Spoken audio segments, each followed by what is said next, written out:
ஐயா செல்வ கணபதி அவர்களுக்கு என்னுடைய முதல் வணக்கத்தை தெரிவிச்சுக்கிறேன். அவரோட நான் முதல் மேடை இன்னைக்கு சரியாக சொல்லணும்னா இன்னைக்கு தான் அவரை நேர்லேயே நான் சந்திக்கிறேன். அவரை பற்றி நிறைய கேள்விப்பட்டிருக்கிறேன். இன்னைக்கு அவரை சந்திக்கிற வாய்ப்பு கிடைச்சிது. சமீபத்தில் அவரோட பேச்சு ஒன்று கேட்டேன், வச்சு வெளுன்னு வெளுத்து விட்டார் ஒன்றியர் சார்னு. அது மக்கள் மொழியில் ஆவேசமாக பேசுறது இருக்குல்ல. இப்போ இவர் பேசுகிறாருன்னா நான் தேவையில்லை, இவரே பேசிடலாம். அண்ணனே அவ்வளோ சிறப்பாக நிறைய தரவுகளோடு பேசலாம். எல்லாரும் தயாரிச்சுட்டா அந்த புள்ளி விவரங்கள் வெளியே இருக்குது. அது நம்ம சிந்தனை இல்லை. மோடி அரசு என்னென்ன மோசடிகள் செஞ்சது அப்படிங்கிறது வெளியில் இருக்குது. நம்ம என்ன சாதனை பண்ணோங்கிற புள்ளி விவரம் எல்லாருக்கும் பொதுவானது. அதை எடுத்து மக்கள் மத்தியில் சொல்கிற முறை இருக்குல்ல, அதுதான் சிறப்பானது. அந்த முறை அண்ணனுக்கு ரொம்ப எளிமையாக ரொம்ப சிறப்பாக அடித்து விடுவார். அதை நான் சமீபத்தில் அவர் பேச்சை கேட்டேன். அதனால் எனக்கு ஒரு விசேஷம்னா எல்லா கூட்டங்கள்லையும் அமைச்சர்கள் கலந்தாலும் யார் கலந்தாலும் கடைசியாக நான் என்ன தான் பேச வைப்பாங்க. நல்ல வேலையாக எனக்கு அவருக்கு முன்னால் என்னை பேச வச்சுட்டாங்க. அப்புறம் அவர் பேசி நீங்கள்லாம் கலைஞ்சிட்டீங்கன்னு வச்சுக்கிங்க, எனக்கு இந்த சிரமமாக இருந்திருக்கும். அதற்காக அண்ணனுக்கு நான் என்னோட சிறப்பு நன்றியை தெரிவிச்சுக்கிறேன். இந்த நிகழ்ச்சியை ரொம்ப சிறப்பாக இவ்வளவு கூட்டத்தை நான் எதிர்பார்க்கல. இவ்வளவு பேர் உட்கார்ந்துருக்குறாங்க, உணர்வாளர்கள் இவ்வளோ பேர் சராசரியாக சைடில் நின்று கேட்குறாங்கங்கிறது ரொம்ப மகிழ்ச்சிக்குரியதாக இருக்குது. இந்த நிகழ்ச்சிக்கு நான் வருவதற்கு முக்கிய காரணம், இன்றைக்கி மேட்டூரில் இந்த நிகழ்ச்சிக்கு நான் வரணும்னு சொன்னால் இந்த மாவட்ட இளைஞரணி அமைப்பாளர் அருமை தம்பி மணிகண்டன் ஒரு முக்கிய காரணம். ஏன்னா அவர் தான் நான் தான் வரணும்னு தலைமைக்கு கேட்டு என் தேதியை கேட்டு மதிமாறன் அண்ணன் தான் வேணும்னு என்னை கூப்பிட்டாரு. அதனால் நமது அண்ணன் செல்வ கணபதி அவர்களோடு நான் இந்த மேடையை பகிர்ந்து கொள்வதற்கு முக்கிய காரணம் என் அருமை தம்பி மணிகண்டன். அவருக்கு ஒரு சிறப்பு நன்றியை நான் தெரிவிச்சுக்கிறேன். இருக்கிற எல்லாருக்கும் நம்ம திவ்யா அருமையாக பேசினாங்க. அவங்களுக்கு ஒரு பலத்தை கைத்தட்டல் கொடுங்க. அவங்க நிறைய தயாரிப்புகள் ஏறக்குறைய அரை மணி நேரத்துக்கு மேலே ஒரு பெண், ஏறக்குறைய இங்கே எல்லாமே ஆண்களாக இருக்கும்போது இந்த ஆண்கள் நிறைந்த சபையில் ஒரு பெண் மிக சிறப்பாக பேசுனாங்கன்னு சொன்னால் அதுதான் திராவிட இயக்கத்தின் திமுகவின் மகத்தான வெற்றிங்கிறது ஒரு முக்கியமான விஷயம். நிறைய பேர் இருக்கிறாங்க. எல்லாருக்கும் என்னுடைய நன்றியும் வணக்கமும்.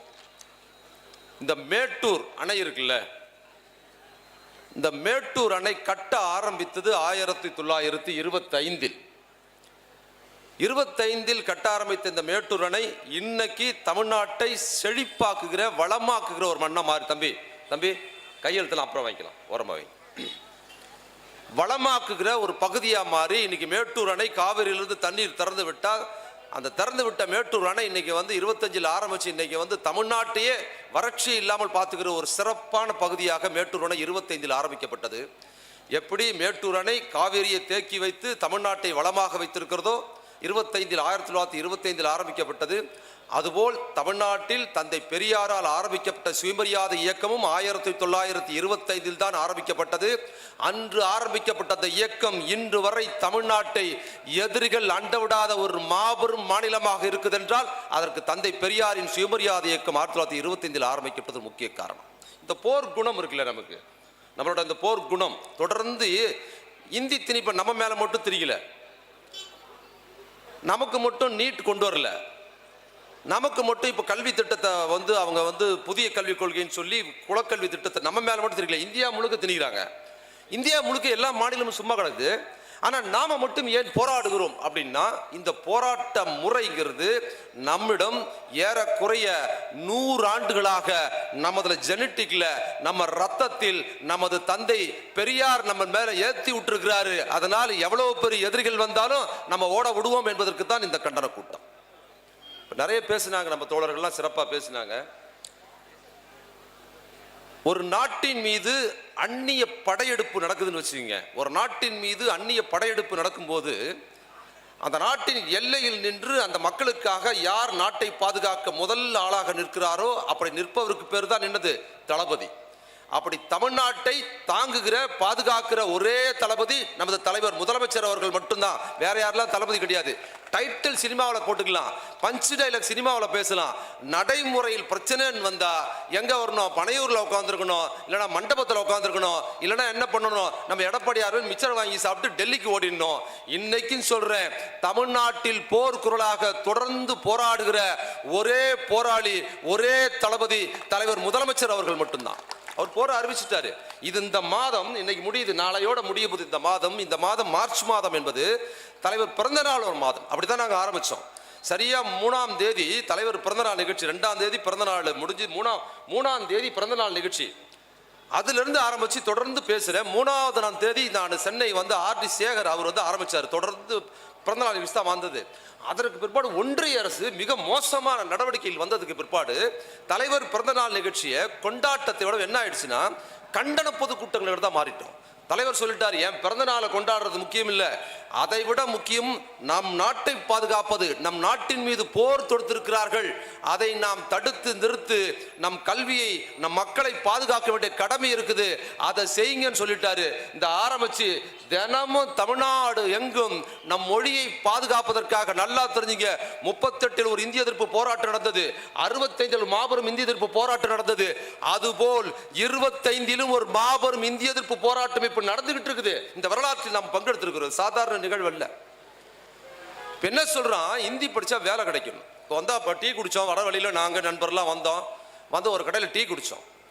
ஒரு டீ கடையில் போய் டீ குடிக்கும் போது 2 பேர் பேசுறான், 2 பாஜக. என்ன பேசுறான், மச்சான் நார்த் இந்தியாவுக்கு போனோம்னு வச்சுங்க, ஹிந்தி தெரியாம ரொம்ப கஷ்டமா இருக்கு, ஹிந்தி தெரியல ரொம்ப கஷ்டமா இருக்குதுன்னா ஒருத்தன். ஆனா அமைதியா இருக்கு, பக்கத்துல இருந்து பேச.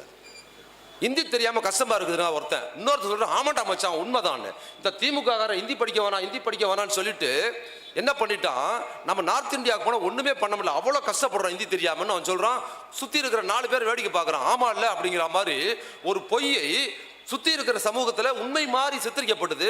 உண்மையா என்ன? இவன் நார்த் இந்தியாவுக்கு போயிருப்பான். நம்மளால இப்ப நார்த் இந்தியாவுக்கு மேட்டூர்ல இருந்தே கிளம்பி தாஜ்மஹால் பார்க்க போறான்னு வச்சுங்க, ஆக்ராவுக்கு போறான். போய் சேலத்துல ரயில் சென்டர்ல மாறி அங்க இருந்து என்ன போறான், நேரம் ஆக்ராவில் போய் இறங்குறான். டூருக்கு போற 10 பேர், டூருக்கு போய் 10 பேர் இறங்கினான்னு வச்சுங்களேன்.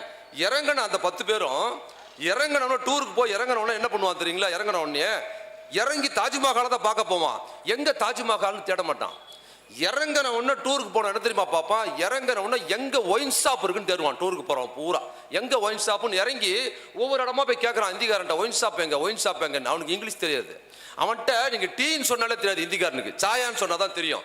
இவன் என்ன பண்றான், 8 மணிக்கு இறங்கி 12 மணி வரைக்கும் ஒயின் ஷாப் எங்க, ஒயின் ஷாப் எங்கன்னு தேடி எங்கேயும் ஒயின் ஷாப் தெரியாத போது எவனுக்கு இங்கிலீஷ் தெரியல, நமக்கு ஒன்றும் தெரியல. சரி வேற என்ன பண்ணலான்னு பார்த்துட்டு செய்கை பண்ணலான்னு சொல்லி என்ன பண்றான், நம்மளால குடிக்கிறதுக்கு அப்படி செய்கை பண்ணி காட்டுறான். அவன் என்ன நினைச்சான், ஏதோ தண்ணி கேட்கறான்னு ஒரு கிளாஸ் தண்ணியை கொடுத்தான். தண்ணி இல்லகி, தண்ணி இல்லப்பா, தண்ணி இல்லை, நான் கேட்டது குடி அப்படின்னா என்ன செய்கை பண்றது அப்படின்னு பார்த்து, அப்ப குடிக்கிறது என்ன ஆகுது, மட்டை ஆகுறது இல்ல, குடிச்சா பட்டை ஆகுறதுன்னு. அப்ப என்ன பண்றான், குடிக்கிறதுக்கு செய்கை பண்ணி காட்டுவோம் அப்படின்னு. உலக பொதுமொழி செய்கை தானே இது, இதுக்கு எந்த மொழியும் தடை இல்லைன்ட்டு இப்படி காமிச்சிட்டு அப்படின்னு இருக்கான் மட்டை ஆகுறதுக்கு. அவன் என்ன நினைச்சிருக்கான், இந்திக்காரன் ஏதோ மேட்டூர்ல கடனை வாங்கிட்டு இவனுக்கெல்லாம் கடந்துள்ள தாங்காம தற்கொலை பண்ணிக்கிறதுக்காக இங்க ஆக்ரா வந்துக்கிறானுங்க போல தெரியுது, இங்க வெசல்லாம் வைக்கிறதுல மரியாதையை ஓடி போகணும்னு திரட்டி விடுறான். உண்மையில் என்னன்னா, நீ ஹிந்தி படிச்சிருந்தா என்ன அம்பானி அதானிக்கு சவாலோட போறியா? இந்தி உத்தரப்பிரதேசக்காரன் இருக்கான்ல, உத்தரப்பிரதேசக்காரன் இந்தியில தான் தூங்குவான், இந்தியில தான் பல்லு வளர்க்குவான், இந்தியில தான் என்ன பண்ணுவான், சாப்பிடுவான், இந்தியில தான் வாந்தி எடுப்பான். இந்தியை தாய்மொழியாக கொண்ட உத்தரப்பிரதேசக்காரன் ஒருவேளை சோற்றுக்கு பஞ்சம் பிழைப்பதற்கு எந்த ஊருக்கு வரான், எந்த ஊருக்கு வரான், தமிழ்நாட்டுக்கு இல்ல, இந்தி எதிர்ப்பு தமிழ்நாட்டுக்கு வரான். டே இந்தி படிச்சா தமிழ்நாட்டுக்காரனுக்கு வேலை கிடைக்குன்னு சொல்ற, இந்தியை தாய்மொழியாக கொண்ட உத்தரப்பிரதேசக்காரனுக்கு ஒருவேளை சோத்துக்கு பஞ்சம் பிழைக்க தான் தமிழ்நாட்டுக்கு இந்தி எதிர்ப்பு தமிழ்நாட்டுக்கு வந்தான். அவனுக்கு நாம 3 வேளை சோறு போடுறோம். உன் பேச்ச கேட்டுட்டு நான் இந்தி படிச்சிருந்தேன்னா உத்தரப்பிரதேசத்துல என்ன பண்றது? இந்திக்காரன் இங்க வரான், ஒரு ஹோட்டல் வச்சிருக்கிறாரு, ஒரு டீ கடை வச்சிருக்கிறாரு, நம்மால சாதாரண பிரியாணி கடை வச்சிருக்கிறாரு, அவர்கிட்ட ஒரு இந்திக்கார வேலை பார்க்கறான், கஷ்டப்பட்டு வேலை பார்க்கறான், வேலை பார்க்கறான். இந்தியை தாய்மொழியாக கொண்டவன், இந்தி மட்டுமே தெரிந்தவன், ஒருவேளை சோத்துக்கு பஞ்சம் பிழைக்க தமிழ்நாட்டுக்கு இந்திய எதிர்ப்பு தமிழ்நாட்டுக்கு வரான். தமிழர்களான நாம் இந்திக்காரனுக்கு வேலை கொடுக்கிறோம், இவன் நம்மளை வந்து இந்தி படின்னு இப்ப சொல்றான்னா, இதை கேட்பதற்கான திராணி தில்லு தமிழ்நாட்டில் ஒரு பயலுக்கு கிடையாது. அது உள்ளது திராவிட முன்னேற்ற கழகத்துக்கு மட்டும்தான் உண்டு. அதற்காக தான் இந்த கூட்டம். உண்டா இல்லையா? நம்ம எதையும் பொய் சொல்லல. நீ ஒரு காலத்துல சொன்ன இந்தி படிச்சா வேலை கிடைக்கும்னு, கண்ணு முன்னாலே இருக்கிறான். எங்க இங்க சேலத்துக்கு வரான். தர்மபுரி எவ்வளவு பின்ன இருக்கிற பகுதியிலே தர்மபுரியில வருமானம் குறைவு இல்லையா? சேலம் ஒரு தொழில் நகரமா இருக்குது, நிறைய போகுது, அங்க வியாபாரிகள் இருக்கிறாங்க, அப்புறம் இந்த மாதிரி பட்டு சேலை அது இதெல்லாம் இருக்கிறதுனால வருமானம் இருக்கு. மேட்டூர்ல தொழிற்சாலைகள் கூட இருக்கிறதுனால இங்க தொழிலாளர்கள் அதிகம் இருக்கிறாங்க. தர்மபுரியில தொழிற்சாலைகளோட கிடையாது, அங்க என்ன விவசாயம் சார்ந்தா இருக்கிறாங்க. தர்மபுரிக்கு வேலைக்கு வரோம், அங்க இருந்து தர்மபுரிக்கார நம்ம ஆட்களை வெளியூருக்கு வேலைக்கு போறோம். தர்மபுரிக்கு உத்தரப்பிரதேசத்தில் வேலைக்கு வந்துட்டு அவன் தர்மபுரி டவுனே பார்க்குறான். என்ன தர்மபுரி சிங்கப்பூர் மாதிரி பார்க்குறான் இந்திக்காரன். எவ்வளோ சூப்பராக இருக்குது, கான்பூர்ல இருந்து வந்தவன் தர்மபுரி இவ்வளவு சூப்பரா இருக்குதுன்னு பாக்குறான்னா, அப்ப அவனோட உத்தரப்பிரதேசத்தில் அவர் நகரம் எவ்வளவு கேவலமா எவ்வளவு மோசமாக இருக்குது. அவனோட உத்தரப்பிரதேசத்தில் கான்பூர் என்கிற அவ்வளவு பெரிய நகரத்தை விடவும் நம்ம ஊர் தர்மபுரி அதை விட சிறப்பா இருக்குன்னா, இதுக்கு மேல திராவிட மாடல் ஆட்சியை குறித்து நம்ம விளக்க தேவையில்ல. இதுவே ஒரு சாட்சி. சரி, அப்ப சொன்னா என்ன சொன்னா, இந்தி படிச்சா வேலை கிடைக்குன்னு சொன்னா, இப்ப நம்ம சொல்லிட்டோம், கண் முன்னாலே பாக்குறோம், ஜனங்களே காரி துப்புறாங்க. டே, இந்தி படிச்சா வேலை கிடைக்கின்ற ஏங்கிட்ட 4 இந்திக்காரன் வேலை பார்க்கறான்டா அப்படின்னு சாதாரண ஒரு சின்ன விவசாயி, சின்ன ஒரு வியாபாரி சொல்றாரு. இப்ப என்ன பண்ணிட்டான் திருப்பி, இப்ப இந்திக்காரன் நிறைய பேர் இங்க வரான்னா, அவன் இந்தி மட்டும் தான் அவனுக்கு தெரியுது. எங்க பாரு பானிபூரி விற்கிறான், குல்பி ஐஸ் விற்கிறான், எல்லா கடையில இருக்கிறானா, அவனுக்கு தமிழ் தெரியல. அப்ப நம்ம அவங்ககிட்ட பேசுறதுக்கு நம்ம ஹிந்தி கத்துக்கிட்டோம்னா ரொம்ப சிறப்பா அவன்கிட்ட நீ எப்ப பானிபூரி 1 பிளேட் பானிபூரி கொடுப்பா அப்படின்னா பானிபூரி கொடுப்பான்ல, அதுக்கு ஹிந்தி கத்துக்கங்கிறான். அதாவது எப்படி இருக்கு பாருங்க. நாம உத்தரப்பிரதேசத்துக்கு தமிழன் உத்தரப்பிரதேசத்துக்கு பிழைக்க போகணும்னாலும் நம்மளை ஹிந்தி படிக்க சொல்றான். உத்தரப்பிரதேசத்துக்கார இந்திக்காரன் தமிழ்நாட்டுக்கு படிக்க வந்தாலும் நான் தான் இந்தி படிக்கணும்னா நம்மளை இவனுக்கு கேண்ட பையன் நினைக்கிறானுங்களா? ஏண்டா, நான் உத்தரப்பிரதேசத்துக்கு படிக்க போறதுக்கு வேலைக்கு போறதுக்கு இந்தி படிச்சுட்டு போன்னு ஒரு காரணம் இருக்குது. சரி, நான் உத்தரப்பிரதேசத்துக்கு போனா இந்தி படிச்சுட்டு போகணும்ல. தமிழ்நாட்டுக்கு வருகிற இந்திக்காரன் இங்க வர்றான்னா அவனு இந்தி படிச்சுட்டு வாடான்னு சொன்னா, அவனுக்காக நம்மளை இந்தி படிக்க சொல்றான்னு சொன்னா, இந்த அவமானம் தமிழர்களை பாஜக தொடர்ந்து செய்கிறது. இது நம் மொழி மீது திணிக்கிற என்னது ஒரு வன்முறை.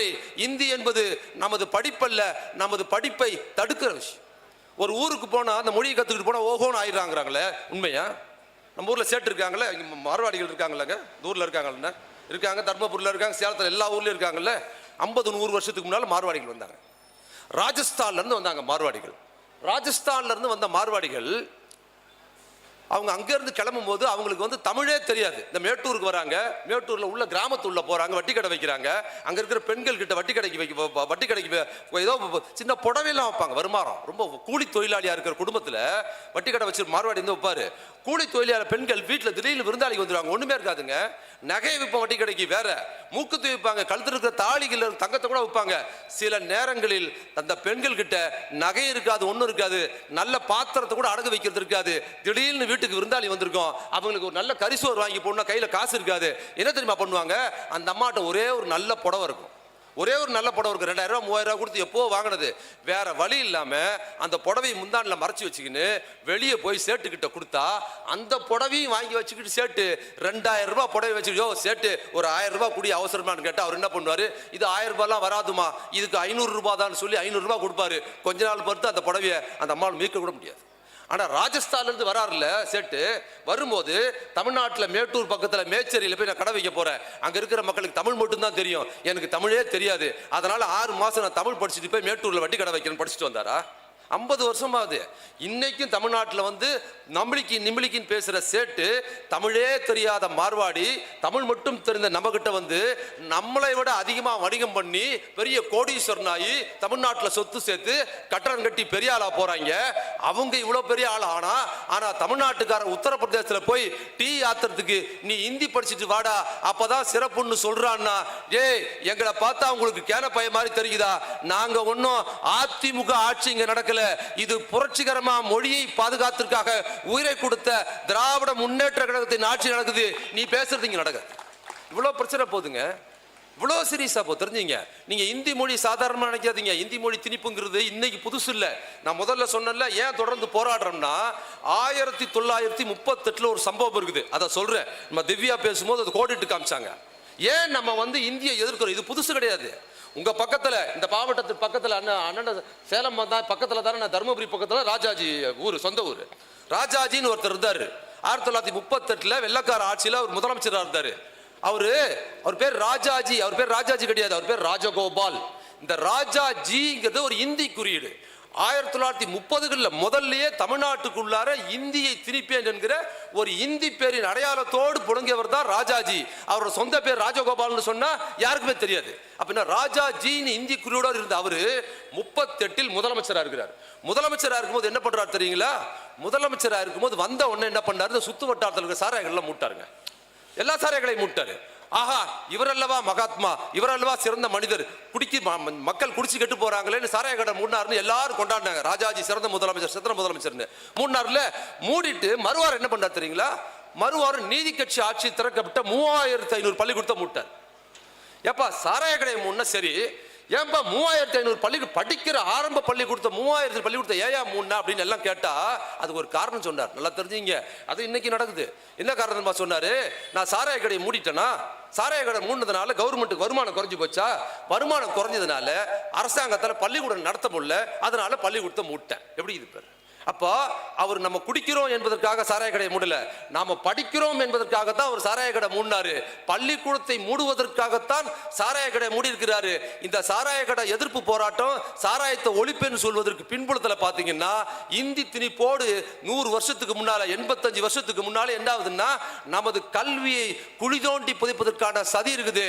அதே பேட்டர்ல என்ன பண்றாங்க, நாம் இந்தி திணிப்ப கூடாதுன்னு சொன்னா உடனே சாராய கடை போராட்டம் நடத்தலாம் இல்லையா? இன்னைக்கு அப்படியே நடக்குது. சாராய கடையை மூடுவேன். யாரு? இவன் ஊர்ல பூரா சாராயம் விற்குது, குஜராத்ல விற்குது, கோவான்னு ஒரு மாநிலம் இருக்குது, அது இந்தியாவில் இல்ல உலக புகழப்பட்டது சாராய கடைக்கு. அவன் ஆட்சி தான். அப்ப என்னன்னா மோசடி, பொய் சொல்றான். அப்போ சாராய கடை மூடிட்டாரா? மூடிட்டு பள்ளிக்கூடத்தை மூடிட்டாரா? முடியாச்சு. 3500 பள்ளிக்கூடம் தெரிஞ்ச நீதி கட்சி ஆட்சியில் மேட்டூர்ல ஒரு பள்ளிக்கூடம் திறக்கப்படுது, ஆரம்ப பள்ளிக்கூடம் தெரிஞ்சுங்க. 85 வருஷத்துக்கு முன்னால அந்த பள்ளிக்கூடத்தை மூடியாச்சுன்னா சுத்து வட்டாரத்தில் இருக்கிற குழந்தைங்க அடுத்த பள்ளிக்கூடம் தெரியுமா? 10 கிலோமீட்டர் போனோம். அவ்வளோதான் படிக்க முடியாது. 1ஆம் வகுப்பு சேர்றது எப்படி சேர்க்க முடியும்? ஒரு 10ஆம் வகுப்பு பள்ளிக்கூடம் 8வது படிக்கிற குழந்தைங்க கூட ரொம்ப தூரம் போய் நடத்தி படிச்சிருவாங்க. அடுத்தது ஆரம்ப கல்வி 1ஆவதுல மூடி ஆயிடுச்சுன்னா முடிஞ்சு போச்சு, இவன் பள்ளிக்கூடத்துக்கு போக மாட்டானப்போ. ஆனாலும் மேட்டூர்ல நம்ம பாட்டெல்லாம் ஒரு சிலர் என்ன பண்ணாங்க, எப்படியாவது என் பிள்ளைய படிக்க வச்சுன்னு தோல் மேல வச்சுக்கிட்டு கொண்டு போய் 8 கிலோமீட்டர்ல விட்டுட்டு அங்கேயே உட்கார்ந்து கூட்டு வந்து படிக்க வைக்கிற முறைக்கு போன பண்ண சில பசங்க அப்பா இவ்வளவு கஷ்டப்பட்டு நம்ம படிக்க வைக்கிறாரு, 8 கிலோமீட்டர் தோல் மேல தூக்கிட்டு வர்ற அந்த குழந்தைங்க பள்ளிக்கூடத்துல இருந்து படிச்சு என்ன பண்ணுது, கஷ்டப்பட்டு படிச்சுது. படிக்கும் போது நான்லாம் பள்ளிக்கூடத்தில் படிக்கும் போது இங்கிலீஷ் எனக்கு ஒரு சுமை. இங்கிலீஷ்ல ஃபெயில் ஆயிடுவேன். நிறைய வகுப்புல நான் இங்கிலீஷ்ல ஃபெயில் ஆயிடுவேன். இங்கிலீஷ்ல எப்படியாவது பாஸ் பண்ண கஷ்டப்படுவேன். 38 எப்படி இருந்திருக்கும்? அப்போ 38 தமிழ்ல படிச்சுட்டு ஆங்கிலம் 2வது மொழியா வரும்போது அதை படிக்க வேண்டிய கட்டாயம் இருக்கிறதுனால எப்படியாவது ஆங்கிலத்தை படிச்சு அதனையும் பாஸ் பண்ணிட்டாங்க. பள்ளிக்கூடத்தை மூடியாச்சு. அதுக்கப்புறம் இங்கிலீஷ்லயும் பாஸ் பண்ணோன்னா ராஜாஜி பார்த்தாரு, பள்ளிக்கூடத்தை மூணதுக்கு அப்புறம் நீ 10 கிலோமீட்டர் வந்து பள்ளிக்கூடம் படிக்கிற 1வது, அதுக்கப்புறம் நீ இங்கிலீஷ்லயும் பாஸ் ஆயிட்டியா? ஓ இங்கிலீஷ்லயும் பாஸ் ஆயிட்டியா, நீ இதுல எப்படி பாஸ் ஆகிறான்னு பாக்குறான்னு சொல்லி அடுத்ததாக 3ஆவதாக இந்திய கொண்டாந்து ஆரம்ப பள்ளிக்கூடத்தில் விட்டாரு. இந்த வாங்கிக்கடா ஏ கௌமே ஏ கிசான் ரகத்தாத்தா, நீ எப்படி இப்ப இந்தியில பாஸ் ஆறாருன்னு பார்த்தாரு. மூச்சு முட்டி அப்பதான் இங்கிலீஷ்ல பாஸ் ஆகி நின்ற மக்களுக்கு 3ஆவதாக ஒரு சுமை. தெரிஞ்சுங்க, அரசு பள்ளி குழந்தைகள் இது. நான் பேசுறது தனியார் பள்ளி இல்ல. இன்னைக்கு தனியார் பள்ளியில ஹிந்தி படிக்கலாம், சமஸ்கிருதம் படிக்கலாம், ஜெர்மன் படிக்கலாம், அவங்க விருப்பம் பணம் கட்டி படிக்கலாம், பெற்றோர்கள் படித்ததுல ஸ்பெஷல் கிளாஸ் படிப்பாங்க. ஆனால் அரசு பள்ளியில் படிக்கிற குழந்தைகள் கூலி தொழிலாளர்களின் குழந்தைகள், அவர்கள் தமிழ் கூட தன் குழந்தைகளுக்கு சொல்லிக் கொடுக்க முடியாது. தமிழே ஒரு சுமை, ஆங்கிலம் இன்னொரு சுமை. அதை படிச்சுட்டு வந்துட்டானா 3வது இன்னொரு மொழி வந்ததுன்னா அதுக்கப்புறம் பள்ளிக்கூடத்தில் படிக்கவே முடியாது, அதோட ஃபெயில் ஆயிடுவான்னு பள்ளிக்கூட படிப்பை ஊத்தி மூடுவதற்காக பிற்படுத்தப்பட்ட, மிக பிற்படுத்தப்பட்ட, தாழ்த்தப்பட்ட சிறுபான்மை குழந்தைகள் படிக்கவே கூடாது என்பதற்காக ராஜாஜி இந்தியை திணித்தார். நல்லா தெரிஞ்சீங்க, இந்தி படித்தா நம்ம அறிவாளி ஆயிடலாம், அறிவு வரலாம் அப்படின்னா அவர் ஏன் பள்ளிக்கூடத்தை மூடணும்? நியாயமான கேள்வி இருக்குல்ல. 3500 பள்ளிக்கூடத்தை மூடுறாருங்க. 3500 பள்ளிக்கூடத்தை மூடுறவரு நாம படிக்கிறோம் என்பதற்காக தான் இந்தியை திணிப்பாரா? பள்ளிக்கூடத்தை எதற்காக மூடினாரோ அதற்காக தான் என்ன பண்றாரு, இந்தியை திணிக்கிறார். அன்னைக்கு சமூகம் அமைதியாக இருந்தது. நமக்கு தான் கல்வியே பரம்பரையில் கிடையாது, படிக்கிற பழக்கமே கிடையாதுல. 38 ஒண்ணுமே கிடையாது, அதனால யாருக்குமே ஒண்ணுமே தெரியல, அமைதியா இருந்தாங்க. அப்பொழுதும் யார் தமிழ்நாட்டின் எப்போதும் ஒரே கதாநாயகனாக தந்தை பெரியார் வீதியில் இறங்கி, அடே என் தமிழ் மக்களின் கல்வியை குழி தோண்டி புதைக்கிறியா, என்னோட நீதி கட்சி திறந்த பள்ளிக்கூடத்தை நீ மூடிட்டு இந்திய கொண்டாந்து மொத்தத்தையும் க்ளோஸ் பண்றியா, நான் இருக்கிறவரை முடியாதுன்னு சொல்லி ராஜாஜி ஆட்சியும் இந்தியும் ஓட ஓட விரட்டி அடித்த மகத்தான தந்தை தலைவர் பெரியார் அன்னைக்கு பற்ற வைத்த இந்திய எதிர்ப்பு போர் தான் இன்னைக்கு பத்தி எரியுது. அதே தான் இன்னைக்கு என்ன பண்ணுது, பாஜக அரசு நடைபெறுப்படுது. அப்புறம் இந்தி திணிப்பு பிரச்சனை வந்துருச்சா, அதுக்கப்புறம் என்ன பண்ணிட்டாங்க இவங்க, இந்தி திணிப்பு இந்த மாதிரி விஷயம் சொன்ன உடனே சமஸ்கிருதம் படிக்க சொல்றாங்க. அடுத்தது இது ராஜாஜி அவராட்சியும் செஞ்சாரு. இன்னைக்கு சமஸ்கிருதம், அடுத்தது இந்திக்கு அப்புறம் 3வது மொழி சமஸ்கிருதமா படிக்கலாங்கிறாங்க. இன்னொன்னு தெரிஞ்சுங்க, 3வது மொழி நாங்க இந்தி சொல்லலாங்கிறான் பாஜக. 3வது மொழி ஏதாவது விருப்ப மொழி படிக்கலாங்கிறான். தமிழ்நாட்டில் மற்ற ஊர்ல இந்தி தான் படிக்க சொல்றான். 3வது மொழி படிக்காம ஒண்ணும் இல்ல. கிருஷ்ணகிரி மாவட்டம் இருக்கு பக்கத்துல, கிருஷ்ணகிரி மாவட்டத்தில் போனீங்கன்னா பார்டர்ல இதுல கர்நாடகா பார்டர், அந்த பக்கம் ஆந்திரா பார்டர்லாம் பாத்தீங்கன்னா முழுக்க முழுக்க என்னன்னு பாத்தீங்கன்னா 3 மொழி. அந்த இடத்துல பாத்தீங்கன்னா கன்னடம் பேசுகிற மக்கள் இருக்கிறாங்க. கன்னடம் பேசுகிற மக்கள் அவங்க தாய்மொழி கன்னடத்தை படிக்கிறாங்க. தமிழ்நாட்டில் இருக்கிறதுனால தமிழ் படிக்கிறாங்க, ஆங்கிலம் படிக்கிறாங்க. தேவை, கட்டாய தேவை என்றால் அதை படிக்கலாம். தேவை இல்லாம இந்தி எதுக்கு படிக்கணும்? இப்போ 3வது மொழின்னு விட்டீங்கன்னா நம்ம கிருஷ்ணகிரி மாவட்ட பாடத்தில் இருக்கிற மக்களுக்கு இந்தி சேர்ச்சா 4வது மொழி ஆயிடும். அப்போ தேவைன்னா படிக்க போறோம், தேவையில்லைன்னா விட்டுற போறோம் என்பதற்கு நாம பார்த்துக்கிட்டு தான் இருக்கிறோம். சரி, இந்தி படிச்சா வேலை கிடைக்கலாம்னு சொல்லிட்டான்னு வச்சுங்க. 2வது சமஸ்கிருதம் படிக்கிறாங்க. நல்லா தெரிஞ்சுங்க, இந்தி படிச்சாவது குல்பி ஐஸ் வாங்கி சாப்பிட்டு சப்பிக்கிட்டு போகலாம். இந்திக்காரங்கிட்ட சொல்லுங்க, இந்திக்காரங்கிட்ட குல்பி ஐஸ் பானிபூரி வாங்கிட்டு சாப்பிடலாம் ஒரு காரணம் சொல்றான்னு வச்சுங்க. சமஸ்கிருதம் எதுக்கு படிக்கிறது? நான் சமஸ்கிருதம் படிச்சு நான் என்ன பண்றேன்? சமஸ்கிருதம் தெரிஞ்சவங்க என்ன பண்ணுவாங்க? கோயில்ல மந்திரம் ஓதி அர்ச்சகராக இருப்பாங்க. அப்போ சமஸ்கிருதத்தை நான் பிற்படுத்தப்பட்ட தாழ்த்தப்பட்ட சமஸ்கிருதத்தை படிச்சுட்டேன்னா நான் கோயிலில் அர்ச்சகராக கூடாதுன்ற. நீ சின்ன ஜாதிக்காரன், நீ கோயிலில் வந்து அர்ச்சகராக கூடாது அப்படின்னு சொல்ற. அப்போ சமஸ்கிருதம் படிச்சுட்டு அர்ச்சகராக போய் சம்பாதிக்கலாம்னா அதுக்கு எனக்கு வாய்ப்பு கிடையாது. சரி, கல்யாணம் அர்ச்சகராக இருக்க முடியாது, வேற என்ன பண்ணலாம்? அடுத்து என்ன பண்ண முடியும்? அடுத்து என்ன பண்ண முடியும்னா சமஸ்கிருதம் தெரிஞ்சவங்க என்ன பண்ண முடியும்? அடுத்து என்ன பண்ணலாம்? கல்யாணம் பண்ணி வைக்கலாம் இல்லையா? புரோகிதம் பண்றது அடுத்தது கல்யாணம் பண்ணி வைக்கிறது. அப்ப கல்யாணம் பண்ணி வைக்கலாம்னா கல்யாணம் நான் பண்ணி வைக்க முடியாது. நான் கல்யாணம் பண்ணி வச்சேன்னா என்ன ஆகும்? பிற்படுத்தப்பட்டவரோ தாழ்த்தப்பட்டவரோ கல்யாணம் பண்ணி வச்சா அந்த கல்யாணம் செல்லாதுக்கிறான். அப்போ சமஸ்கிருதம் படிச்சா நான் அர்ச்சகராகவும் ஆக முடியாது, ஒரு கல்யாணமும் பண்ணி வைக்க முடியாது. 3வது என்ன பண்ணலாம்? சமஸ்கிருதம் தெரிஞ்சுங்க. 3வது என்ன பண்ணலாம்? கர்மாதி பண்ணலாம், தேவசம் பண்ணலாம். அப்ப கர்மாதி தேவசம் பண்ணலான் இருக்குது இல்ல? கர்மாதி தேவசம் பண்ணலாம்னா 3வது ஒரு பிற்படுத்தப்பட்ட தாழ்த்தப்பட்டவராக இருக்கிற சமஸ்கிருதம் படிச்சாருன்னா அவர் கர்மாதி தேவசம் கூட பண்ண முடியாது. அப்போ சமஸ்கிருதத்தை படித்தால், கர்மாந்திரம் முடிச்ச சமஸ்கிருதத்தை படித்தால் நான் கர்மாதி பண்ணுவதற்கு கூட எனக்கு வாய்ப்பு இல்லைன்னா அந்த கர்மாந்திரம் முடிச்ச மொழியை நான் எதுக்குடா படிக்கணும்னு கேட்டா என்ன சொல்றான்? புழுகிற காரணம் சொல்லி நான் படிக்கிறேன். சமஸ்கிருதம் படிச்சா கோயில விட்டா கேஸ் போடுறான். இன்னைக்கு நம்ம தலைவர் போராடி கொண்டாந்து அனைத்து விட்டா கேஸ் போடுறீங்க. அப்ப சமஸ்கிருதம் எதுக்கு படிக்கிறதுனா ஒரு சுமை. மீண்டும் இவர்கள் என்ன பண்றாங்கன்னா நம்ம பள்ளிக்கூடத்தை மூடிட்டு மொத்தமா க்ளோஸ் பண்ணி இனி தமிழர்கள் படிக்க கூடாது என்பதற்காகத்தான் இந்த நாடகத்தை நடத்துறாங்க. தலைவர் அந்த போரை அறிவிச்சிட்ட உடனே என்ன பண்ணிட்டாங்க தெரியுங்களா? அடுத்த டிராமா நல்லா கவனிங்க. 39 தொகுதியை 8 குறைக்க போறேன்ட்டான். 31 தான் இன்னைக்கு தமிழ்நாட்டுக்குன்ட்டான். ஏன் 39? நல்லா தெரிஞ்சுங்க, இந்த 39 தொகுதி குறைப்பு அப்படிங்கிறது ஏதோ 39ல் 8 குறைக்கிறேன்னு சொல்றாங்கல்ல, அது ஏதோ திமுக காரன் நினைக்காதீங்க. நம்ம எம்பி அவர்கள் வந்திருக்கிறார்ல, அவருக்கு பிரச்சனை நினைக்காதீங்க. அது நமக்கு, குறிப்பாக பெண்களுக்கு. அந்த ஒரு செய்தியை சொல்லிக்கிறேன், தண்ணி மட்டும்.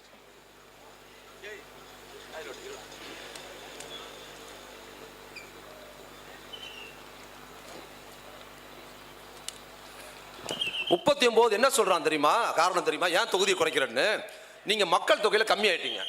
உத்தரப்பிரதேசக்கார மக்கள் தொகையில் அதிகமா இருக்கிறான், அவனுக்கு நான் கூட்டி கொடுக்க போறேன், உங்களுக்கு நான் குறைக்க போறேன், இருக்கிறது 8 ஆக்க போறேன்றான். என்ன நியாயம் இது? நாட்டில் அங்கே குடும்ப கட்டுப்பாடுன்னு ஒரு முறை வந்ததுங்க. அந்த குடும்ப கட்டுப்பாடு வந்ததுக்கு பிற்பாடு அதை நடைமுறைப்படுத்த கலைஞர் சிறப்பாக பண்ணார். நல்லா தெரிஞ்சுங்க, ஒரு 40 பெரியம்மாலாம் வந்திருக்கிறாங்க, உட்காந்துருக்கிறாங்க, அவங்களுக்கு தெரியும். ஒரு 30-40 வருஷத்துக்கு முன்னால் நம்ம குடும்பத்தில் ஒரு பெண் திருமணம் ஆகி வந்தாங்கன்னா அவங்க வேலை என்ன தெரியுமா? புள்ள பத்துக்கிறது மட்டும்தான். பொழுதன்னைக்கு புள்ள பத்துக்கிட்டே இருக்கணும். அவங்க கல்யாணம் ஆகி வந்தா வருஷம் புள்ள பத்துக்கணும். அந்த பக்கம் வீட்டில் இருக்கிற மாடு ஆடு ஒரு குட்டி போடும். அதே மாதிரி பெண்கள் இங்கே குழந்தை பத்துக்கிட்டே இருக்கணும். அங்கே மாடு பெண் குட்டி போட்டுச்சுன்னா, பெண் கன்று போட்டுச்சுன்னா சந்தோஷப்படுவாங்க. இங்கே பெண்ணை பத்துக்கிட்டா குடும்பமே துக்கமாயிடும். வருஷம் குழந்தை பத்துக்கணுங்கிறது மட்டும் இல்லை, அந்த குழந்தை ஆம்பளை குழந்தையா வர இருக்கணும். அப்ப என்ன பண்ணுவாங்க? ஊரெல்லாம் என் பொண்டாட்டிக்கு குழந்தை பிறக்க போகுது, என் மருமகளுக்கு குழந்தை பிறக்க போகுது, நான் தாத்தாவை போறேன், பாட்டியாவை போறேன், அப்பாவை போறேன்னு சொல்லுவாங்க. அவ்வளவு சந்தோஷமா இருப்பாங்க. பிறக்கிற குழந்தை பொம்பளை குழந்தையா பிறந்துச்சுன்னு வச்சுங்களேன், அப்படியே குடும்பமே சோகமாயிடும். சரி, அடுத்தது ஆம்பளை பிறக்கணும், அடுத்தது பெண் குழந்தை, இன்னும் சோகமாயிடும். இவங்க குழந்தை பெத்துக்க விரும்புறது இல்ல, ஆம்பளை குழந்தை பெத்துக்க விரும்புறாங்க. அது பெண் குழந்தையா பிறந்துருச்சுன்னா அதை ஏத்து வளர்க்குற மனநிலை இருந்தது. பெண் குழந்தை அடுத்து எனக்கு தெரிஞ்சு எங்க ஊர்லங்க கிராமத்துல, நான் சொல்றது 30 வருஷம் 40 வருஷம் பாட்டிக்கெல்லாம் தெரியும். அந்த அம்மா குழந்தை பெற்றுக்கிட்டே இருக்கு, 3 4 எல்லாமே பெண் குழந்தையா வருது. அதுக்கப்புறம் 6 7 8க்கு மேல ஆயிடுச்சு, 8 குழந்தை பெண் குழந்தையா வருது. அப்புறம் என்னாச்சு?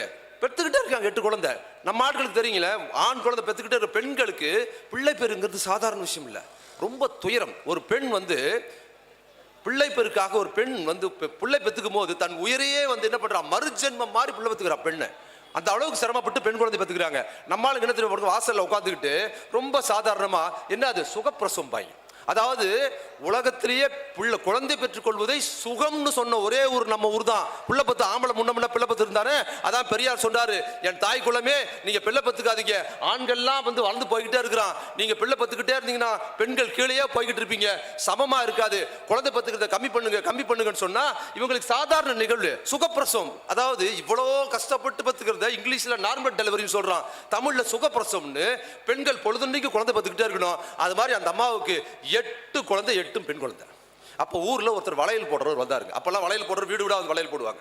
வீட்டுக்கு வளையல் போடுறவர் என்ன பண்ணாரு, வளையல் போட்டா வரிசையா குழந்தைங்க வருது. பெண் குழந்தைங்க 1 1 8 7. அவருக்கு ஆச்சரியமாச்சு, வளையல் போடுறவருக்கு 8 பெண் குழந்தைகளா? 8 பெண் குழந்தைகள் வளையல் போட்டு முடிச்சுட்டு அவர் அதிர்ச்சி ஆயிட்டு என்ன பண்ணாரு, அம்மா உங்க அம்மாவை கூப்பிடுமா, 8 பொம்பளை பெற்ற அந்த மகராசியை நான் பார்த்துட்டு போறேன்னு கூப்பிட்டா அந்த அம்மா ரூம்ல இருந்து வராங்க, 9வது வயிற்றுல ஒரு குழந்தையோட. அதிர்ச்சி ஆயிட்டார் வளையல் போடுறவர். சொன்னாரு, அவர் கையெடுத்து கும்பிட்டு சொன்னாரு, தாயே வயிற்றுல இருக்கிற புள்ள ஆணோ பொண்ணு எனக்கு தெரியாது, ஆனா அந்த குழந்தைக்கு நான் பேர் வைக்கிறேன், அந்த குழந்தைக்கு எந்த குழந்தை பிறந்தாலும் அதுக்கு இனி போதும்னு பேர் வைக்கிறேன்னாரு. 9வது குழந்தை பெண் குழந்தை தான் பிறந்தது. அந்த குழந்தைய ஊரே இனி போதும் தான் கூப்பிட்டுச்சு.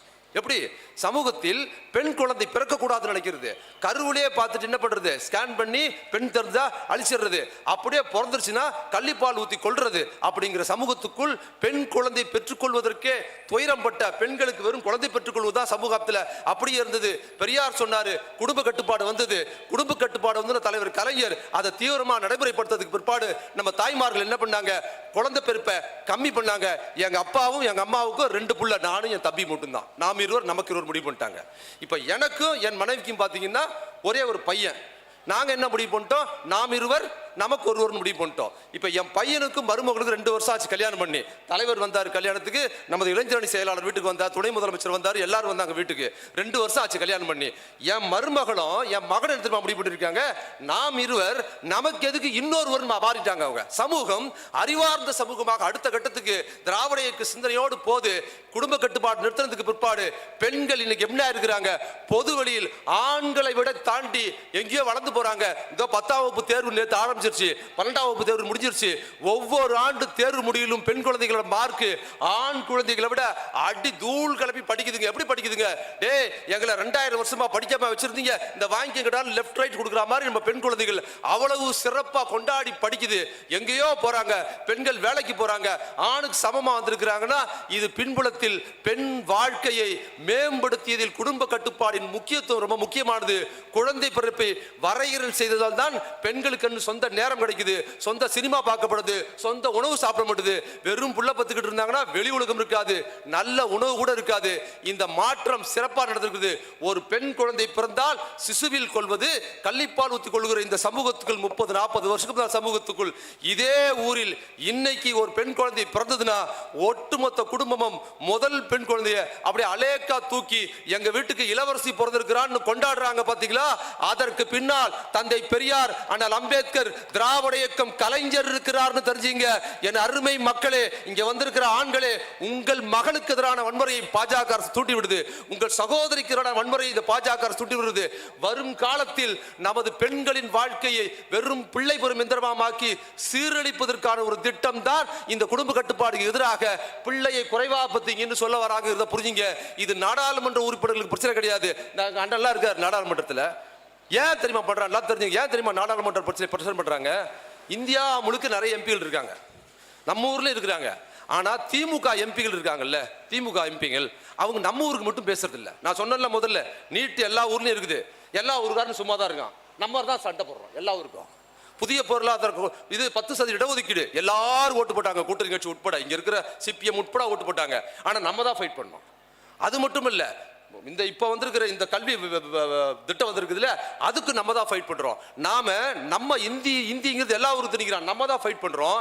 நம்ம ஃபைட் பண்ணி என்ன பண்றோம், இங்க இருக்கிற நம்ம திராவிட முன்னேற்ற கழகத்தின் எம்பிகள் என்ன பண்றாங்க தெரியுமா, அங்க தமிழ்நாட்டுக்கு மட்டும் இந்தியா முழுக்க இருக்கிற தேசிய இனங்கள், குறிப்பாக பிற்படுத்தப்பட்ட தாழ்த்தப்பட்ட சிறுபான்மை மக்களின் குரலாக, அவர்களை தமிழர்களின் குரலை மட்டும் பிரிக்கவில்லை, இந்தியாவில் இருக்கிற ஒட்டுமொத்த ஒடுக்கப்பட்ட மக்களின் குரலாக நாடாளுமன்றத்தில் பேசுவது திராவிட முன்னேற்ற கழகத்தின் எம்பிகள் மட்டும்தான், வேற யாரும் இல்லை. நான் பொய் சொல்ல, நீங்க ரெக்கார்ட் எடுத்து பாருங்க. அவ்வளோ ஃபைட் பண்றாங்க, சண்டை போடுறாங்கல்ல. அதனால என்ன பண்ணிட்டான், இந்த திமுக எம்பிக்களோட பெரிய தலைவலியா இருக்குது. எதனா ஒன்று நம்ம எதையாவது பாஸ் பண்ணி அப்படியே தள்ளிட்டு போயிடலான்னு பார்த்தா கூட்டணி கட்சி அந்த கட்சியில சும்மா இருக்காங்க, இவங்க பத்த வச்சு பெரிய பிரச்சனை ஆகிடுறாங்கன்னு என்ன பண்ணிட்டான், எம்பி சீட்டை குறைக்கலான்னு முடிவு பண்ணி என்ன பண்றான், நம்ம எம்பி சீட்டை குறைக்க பார்க்குறான். இப்போ தமிழ்நாட்டுக்கு எம்பி சீட்டு குறைக்கிறாங்கல்ல, நம்ம எடப்பாடி அண்ணா திமுக அவங்களுக்கு தானே எம்பி குறையுது, அவங்களுக்கு தானே குறையுது. எதாவது வாயை திறந்து பேசுறாங்களா? எங்க வாயை திறந்து பேசுறது? அமித்ஷா கிட்ட மிச்சர் வாங்கி வந்துக்கிறாரு அவர். எப்ப பாரு இவ்வளோ பிரச்சனை, ஊரெல்லாம் இந்தி எதிர்ப்பு பிரச்சனை, இவ்வளோ போராட்டம் போது, நாடாளுமன்றத்தில் சிறுகிறாங்க, நம்மளாம் இவ்வளோ போராட்டம் நடத்திக்கிட்டு இவ்வளோ பிரச்சனை போது அவரு அப்படியே உட்காந்து மிச்சர் சாப்பிட்டுக்கிட்டே இருந்தார். இப்போ மிச்சர் காலியாச்ச உடனே டெல்லி கிளம்பி போய், நல்லா தெரிஞ்சுங்க எவ்வளவு அவமானம் பாருங்க நமக்கு. இவ்வளோ பிரச்சனை தமிழ் மீது, நீ திமுகவுக்கு ஆதரவா இருக்க வேண்டாம், தமிழர்களுக்கு ஆதரவா இரு. நீ தமிழர்கள் அதிமுகன்னு பேர் வச்சிருக்கல, அண்ணா திமுக தான் அதுக்கு அர்த்தம். அதுக்கு ஏதாவது இருக்குதா? அதுல அதிமுக என்ன தெரியுங்களா? இப்ப அண்ணா திமுக கிடையாது. மைசூர் போண்டாவில் எப்படி மைசூர் இருக்காதோ அதுபோல் அண்ணா திமுகவில் அண்ணா ஒருபோது அங்க இருந்ததே கிடையாது. அண்ணாவுக்கு அவங்களுக்கு எந்த சம்பந்தம் கிடையாது. நீங்க தமிழ்ல ஒரு சொல்லு இருக்குது, ஒரு சொல்லுக்கு முன்னால் ஆ போட்டீங்கன்னா எதிர்நிலையில் மாறிடும். இப்ப நாகரிகம்னு ஒரு சொல்லு இருக்குல்ல, அதுக்கு முன்னால் ஆ போட்டா என்ன ஆகும்? அநாகரிகம் ஆயிடும். அது மாதிரி திமுகன்னு இருக்குல்ல, திமுக என்ன செய்வதோ அதுக்கு எதிர்ப்பாக செய்வது தான் அதிமுக.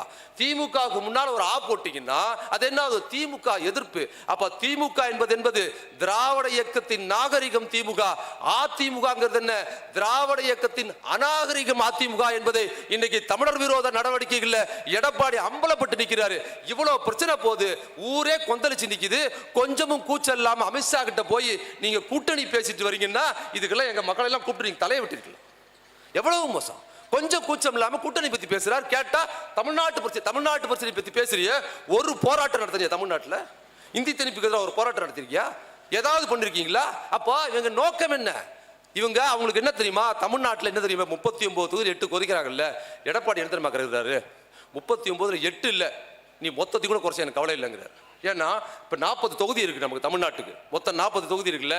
இந்த 40 தொகுதியை 40ல் இன்னும் 400 இருந்தாலும் அண்ணா திமுக நாங்கள் ஜெயிக்க போறது இல்லை. பூரா தொகுதியும் ஸ்டாலினும் திமுக தான் ஜெயிக்க போகுது. இது 8 குறைஞ்சா என்ன, 10 குறைஞ்சா என்ன, எங்களுக்கு அவசியம் இல்லை. இவர் என்ன தெரியுமா பண்ணிருப்பாரு?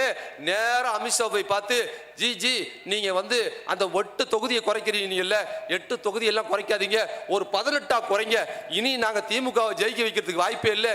இப்படியாவது எம்பி சீட்டு அங்கேயாவது குறைட்டோம் அப்படின்னு தான் கோரிக்கை வச்சிருப்பாங்க. அப்ப என்ன சொல்றது?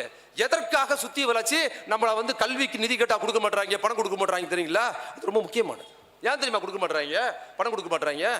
சுத்தி வளர்ச்சி நம்ம கொடுக்க வேண்டிய 2200 கோடியை கொடுக்க சொன்னா கொடுக்க மாட்டேன், நீ இந்தி மொழியில கையெழுத்து போடு, நான் உனக்கு 10,000 கோடி 5,000 கோடி கொடுக்குறேன்னு மிரட்டுறாங்க. தலைவர் உயிரே போனாலும் என் மக்களின் கல்வியை குழி தோண்டி பத்தி நான் செய்ய மாட்டேன்னு ஃபைட் பண்றாரு. ஏன் தெரியுமா கொடுக்க மாட்டாங்க? சிம்பிள் காரணம் ஒன்று சொல்றேன். கொரோனா ஆட்சி வந்தது இல்ல, நம்ம ஆட்சி கொரோனா காலத்தில் வந்த ஆட்சி தெரியுங்க. 2வது கொரோனா மரண கொரோனா தெரியுமா உங்களுக்கு? எங்க பார் மரண ஓலம். 2வது கொரோனா எங்க? இந்த மேட்டூர் ரோட்ல லாக்டவுன், அந்த தெருல 4 சாவு, இந்த தெருல 4 சாவு, எங்க பார் மரண கொரோனா. ட்ரீட்மெண்ட் இல்ல, ஆக்சிஜன் இல்ல, ஆஸ்பத்திரியில் இடம் இல்ல. அப்படி ஒரு மோசமான உலகம் முழுக்க கொரோனா வந்தது. இந்தியாவுக்கு 3 கொடுமை, இந்தியாவுக்கு 2 கொடுமை. கொரோனா ஒரு கொடுமை, மோடி ஒரு கொடுமை. தமிழ்நாட்டுக்கு 3 கொடுமை. என்னது? கொரோனா ஒரு கொடுமை, மோடி ஒரு கொடுமை, எடப்பாடி ஒரு கொடுமை. கையால் ஆகாத அரசு, மக்களை நெருக்கடியா விட்டுட்டு எடப்பாடி என்ன பண்ணிட்டாரு? கையை சோப் போட்டு கழுவுன்ட்டு மல்லாக்கா படுத்துட்டு பிரியாணி சாப்பிட்டு இருந்தார் வீட்டுல. மக்கள் உயிருக்கு போராடுறாங்க. அந்த அளவுக்கு தேர்தல் தோல்வியுற்றி வெளியே போறாரு. முதலமைச்சர் உள்ள வராரு. அவர் எதிர்க்கட்சி தலைவராக இருக்கும் போதே தளபதி சொன்னாரு எடப்பாடியை பார்த்து, ஏங்க முதலமைச்சராக இருக்கிறீங்க, மக்கள் லாக்டவுன்ல சம்பளம் இல்லாம கஷ்டப்படுறாங்க, கூலி வேலைக்கு போனவங்க கையில காசு கிடையாது, அதனால 1000 ரூபாயை 5000 ரூபாய் கொடுங்கன்னா என்கிட்ட காசு கிடையாது, நான் கொடுக்க முடியாதுன்ட்டு 1000 ரூபாய் தான் கொடுப்பேன்னு சொன்னாரு. அன்னைக்கு தலைவர் சொன்னாரு, நான் ஆட்சிக்கு வந்தால் உங்களுக்கு 4000 ரூபாயை தருவேன்னு சொன்னாரு. ஆட்சிக்கு கஜானாவை கையை விட்டு பாக்குறாரு, ஓட்ட ஒண்ணுமே இல்லை. என்னாச்சு? இந்த அலிபாபா 40 இந்த பக்கம் பூந்து மொத்த காசு எடுத்துட்டு போயிட்டாங்க. கொரோனாவுக்கு கிட்டு வாங்குறதோட காசு அடிச்சுட்டு மொத்தம் எடுத்துட்டு போயிட்டாங்க. கையில காசு இல்லை. ஆனால் என்ன பண்ணாரு? தலைவருக்கு மேஜிக் தெரியுமோ, மந்திரம் தெரியுமோ, என்ன தெரியுமோன்னு தெரியல. இன்னைக்கு வரைக்கும் ஆச்சரியமா இருக்குது எங்க எம்பிக்கெல்லாம். அதுதான் ஒரு ஆச்சரியம். கையில காசு இல்லை, நிதி இல்லை, எப்படிதான் நலத்திட்டங்கள் நிறைவேற்ற தெரியல. ஒண்ணுமில்லாத ஓட்டட்டப்பால கையை விட்டு நல்லா தெரிஞ்சு வச்சுங்க. ஆட்சிக்கு தளபதி போட்ட முதல் கையெழுத்து ஒவ்வொரு ரேஷன் கார்டுக்கும் 4000 ரூபாய் கொடுத்தாரு. பாத்தீங்களா? அதுதான் செஞ்ச போட்டாரா இல்லையா? வறுமையில் இருந்த குடும்பம் அப்படி எழுந்து 1 மாசத்துக்கு உயிர் வாழ்வதற்கு கொரோனா காலத்தை கொடுத்தது இல்ல, அதோட ஒரு நிக்கல. அடுத்தது என்ன பண்ணாரு? எங்க பாரு மரண ஓலம். நிர்வாகம் எந்த அதிகாரியை மாத்தல, ஒரே ஒரு அதிகாரியை கூட மாத்தல, அப்படியே இருக்குது. நிர்வாகமே சீர்கெட்டு கிடக்குது. மக்கள் இருக்க பார்த்தார் தலைவர், என்னங்க இப்படி கிடக்குது அப்படின்னா, நான் வீட்டில் உட்காந்து கையை கழுவுன்னு சொல்றா சரியா இருக்காதுன்னு சொல்லிட்டு அதுக்கு என்ன பண்ணோம், பணம் பிரச்சனை இல்லை, மனம் தான் முடிவு பண்ணி எடுத்து பண்ணாரு. நேராக கோயம்புத்தூர் அரசு மருத்துவமனைக்கு போனார். அரசு மருத்துவமனைக்கு போய் என்ன பண்ணாரு, அந்த அரசு மருத்துவமனையில் என்ன பண்ணாரு, கொரோனா நோயாளி வார்டுகள் இருக்கு பாத்தீங்களா, நேரடியாக கொரோனா நோயால் பாதிக்கப்பட்ட நோயாளிகளை அரசு மருத்துவமனை போய் உலகத்திலேயே தன் உயிரை படை வைத்து பார்த்த ஒரே முதலமைச்சர் தளபதி ஒருவர் தான். எதையும் மிகைப்படுத்தி சொல்ல. ஏன் போய் பார்த்தார், சண்டடிக்க போனாரா? ஏன் போய் பார்த்தார் தெரியுமா? அரசு நிர்வாகம் இயங்கல. ஏன் இயங்கலன்னா, நாமளே சொந்தக்காரங்க செத்துட்டாங்க, பெரியம்மா செத்துட்டாங்கன்னா வீட்டிலே வயிற்று மார்லி அடிச்சுக்கிட்டு அழுதும் போனா நமக்கு கொரோனா வந்துருமோன்னு பயந்துகிட்டு இருந்த போது, அப்ப கொரோனா நோயாளிகளை அரசு அதிகாரிகள் போய் பார்ப்பாங்களா, கலெக்டர் போய் பார்ப்பாரா? அரசு நிர்வாகம் செயல்படாதனால மக்கள் அவதிப்பட்டாங்க. தலைவர் என்ன பண்ணாரு, முதலமைச்சரான நான் வார்டுல போய் பார்த்தேன்னா, போய் உள்ள பார்த்த அடுத்த நிமிஷம் தமிழ்நாட்டில் அரசு நிர்வாகம் சும்மா எழுந்து நின்னுது. கலெக்டர் ரோடிக்கு வந்துட்டாரு, ஐயோ முதலமைச்சரா போறாருன்னு. டாக்டர் வந்துட்டாங்க, தாசில்தார் வந்துட்டாங்க. என்னாச்சு, போன உயிரை பாதி உயிரை பிடிச்சி அப்படி நிப்பாட்டினார் பாத்தீங்களா? அந்த மகத்தான தலைவர் தான் தளபதி. அவர் சாதாரண ஆளு. அதோட விட்டாரா? அதோட விட்டுருக்கலாம்ல. அடுத்து ஒண்ணு பண்ணார். என்ன பண்ணாரு அடுத்து? ஆக்சிஜன் இல்ல கேட்டார். எங்க பல பேர் வந்து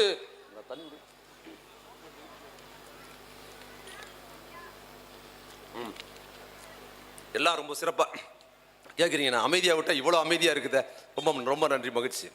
அடுத்தது என்ன பண்ணா தெரியுங்களா, எங்க பாரு ஹாஸ்பிட்டல் இடம் இல்ல, நிரம்பி வழியுது.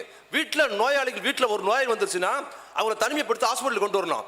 அவருக்கு சிகிச்சைக்கு இடம் இல்ல, அது இழுத்துட்டு கிடக்குது. அது என்ன பண்ணுது, ஒரு 3 பேருக்கு பரப்புது. அப்படியே பரவி பரவி போகுது. தலைவர் கேட்கிறாரு, என்னங்க அநியாயமா இருக்கு சார், இடம் இல்லை சார் ஹாஸ்பிட்டல், நம்ம என்ன சார் பண்ண முடியும்? அதுக்காக ஜனங்க சாகிறதா?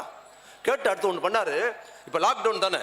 ஆமாங்க, லாக்டவுன் காலத்தில் கல்யாண மண்டபம்லாம் மூடி தானே இருக்கு, கல்யாண மண்டபம் மூடி தான் இருக்கு. அப்போ மூடி இருக்கிற கல்யாண மண்டபத்தெல்லாம் கைப்பற்றுங்க. கைப்பற்றி எல்லா கல்யாண மண்டபத்தில் பெட்டை போடு. கொரோனா காலம் முடிகிற வரை இனி கல்யாண மண்டபங்கள் தான் மருத்துவமனை. ஒருவர் கூட ட்ரீட்மெண்ட் இல்லாமல் வீட்டில் இருக்கக்கூடாது. மொத்த பேரையும் தூக்குன்னு ஆக்சிஜன் ரெடி பண்ணி ஏராளமான உயிர்களை பாதுகாத்த நான் இன்னைக்கு பேசுறேன். நம்மில் பல பேர் இங்கே உட்கார்ந்து இருக்கிறோம்னா அதற்கு தலைவர் தளபதி மட்டும் முதலமைச்சராக ஆகாமல் இருந்தால் நான் உயிரோடு இருந்திருப்பேனான்னு சொல்ல முடியாது. கொரோனாவுக்கு எதிரான போரில் நான் உலக நாடுகள் முழுக்க வாட்ச் பண்ண, அமெரிக்காவில் வீதியில் கிடந்தாங்க, வளர்ந்த நாடுகள் கூட திக்குமுன்னாங்க. ஆனா தமிழ்நாட்டில் கையாலாகாத நிர்வாகம் அதுக்கு முன்னால் இருந்தது அதிமுக. ஒரு விஷயமும் செய்யல. அதற்கு பின்னால் வந்த முதலமைச்சர் தன்னையே அர்ப்பணித்து பல உயிர்களை பாதுகாத்தாரு. அடுத்து ஒண்ணு பண்ணாரு, ஆஸ்பத்திரியில் சேர்த்தாச்சு, பெரியம்மா கொண்டு போய் பெரியப்பாவை சேர்த்தாச்சு. இப்ப கொரோனா நோயாளியே உள்ள போயிட்டாரு. அவருக்கு சாப்பாடு 3 வேளை ஆஸ்பத்திரியில் கொடுத்துருவாங்க. அட்டெண்டரா கூட துணைக்கு போனாங்களே, பெரியம்மாவுக்கு யார் சோறு கொடுக்குறது? வெளியில லாக்டவுன்.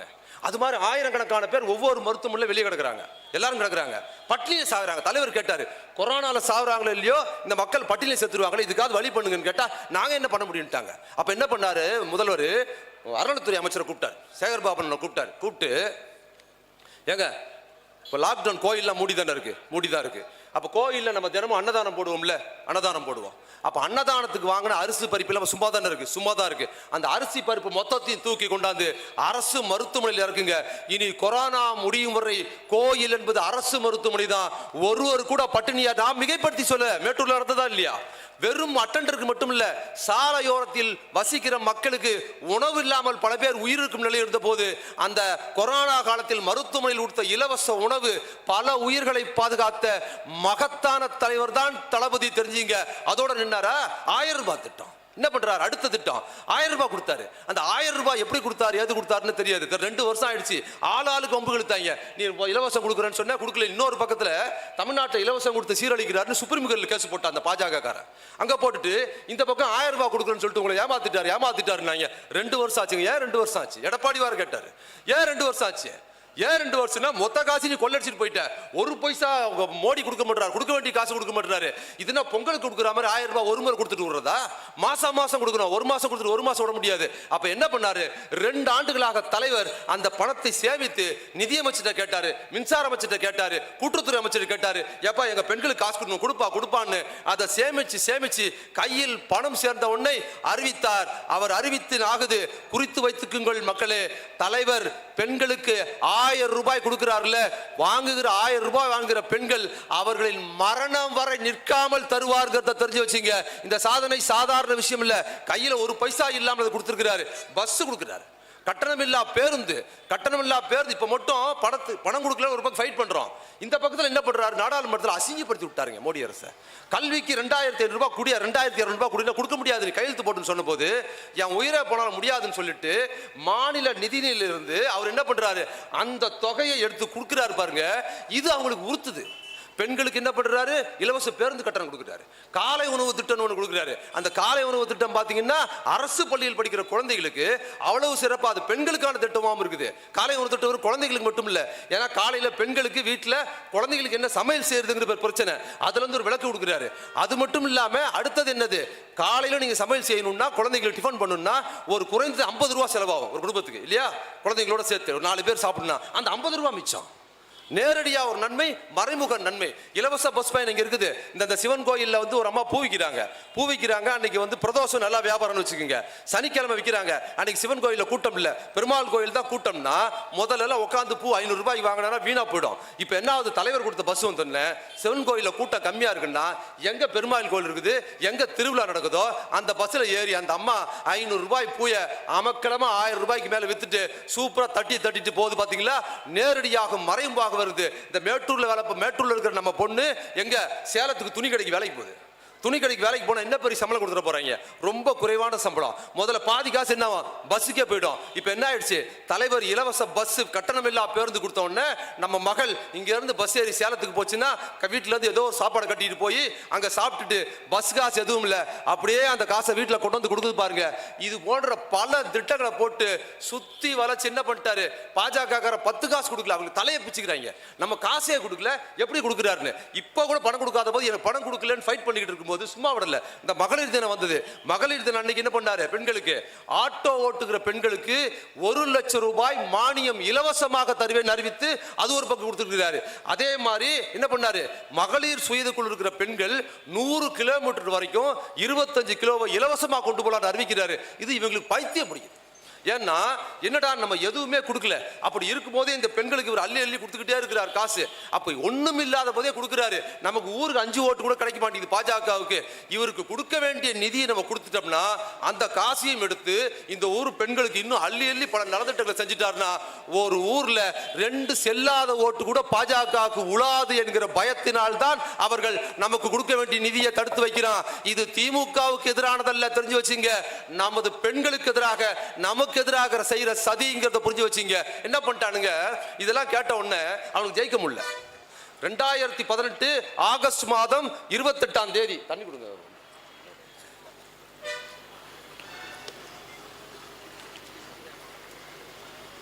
இன்னொரு 5 நிமிஷத்துல முடிச்சிடுறேன். 2018 ஆகஸ்ட் மாதம் 28ஆம் தேதி தளபதி தலைவரா பதவிக்கு வர்றார். வந்தவன் என்ன பண்ணிட்டானுங்க தெரியுமா, அவ்வளவுதான். ஸ்டாலினுக்கு ஒண்ணுமே தெரியாது, அவர் வேஸ்ட். வெற்றிடம் வந்துருச்சு தமிழ்நாட்டில். நான் தான் என்ன பண்ணிட்டாரு, சூப்பர் ஸ்டார் மண்டபத்தில் கூட்டத்தை போட்டு நான் தான் முதலமைச்சர். கட்சியை ஆரம்பிக்க மாட்டேன்னு நினைச்ச உலக நாயகன் அவர் என்ன பண்ணிட்டாரு, ஸ்டாலின் வேஸ்ட். ஸ்டாலின்ங்கிற பேரே ஒரு கெட்ட பேரு, நான் தான் அடுத்த முதலமைச்சர். அவரு ஒரு பக்கம் கட்சி ஆரம்பிச்சிட்டாரு. இந்த அவரு இருக்காருல்ல, அவர் பேரு இந்த 20 rupees டோக்கன் குக்கரு. அந்த குக்கர் அங்க 20 ரூபாய் கொடுத்து ஓட்டு வாங்கி ஆர்கே நகர்ல ஜெயிச்சிருச்சா, அவர் தான் முதலமைச்சர். டிவி விவாதத்தில், நான் டிவி விவாதத்தில் போய் எல்லாரும் சண்டை போடுறது.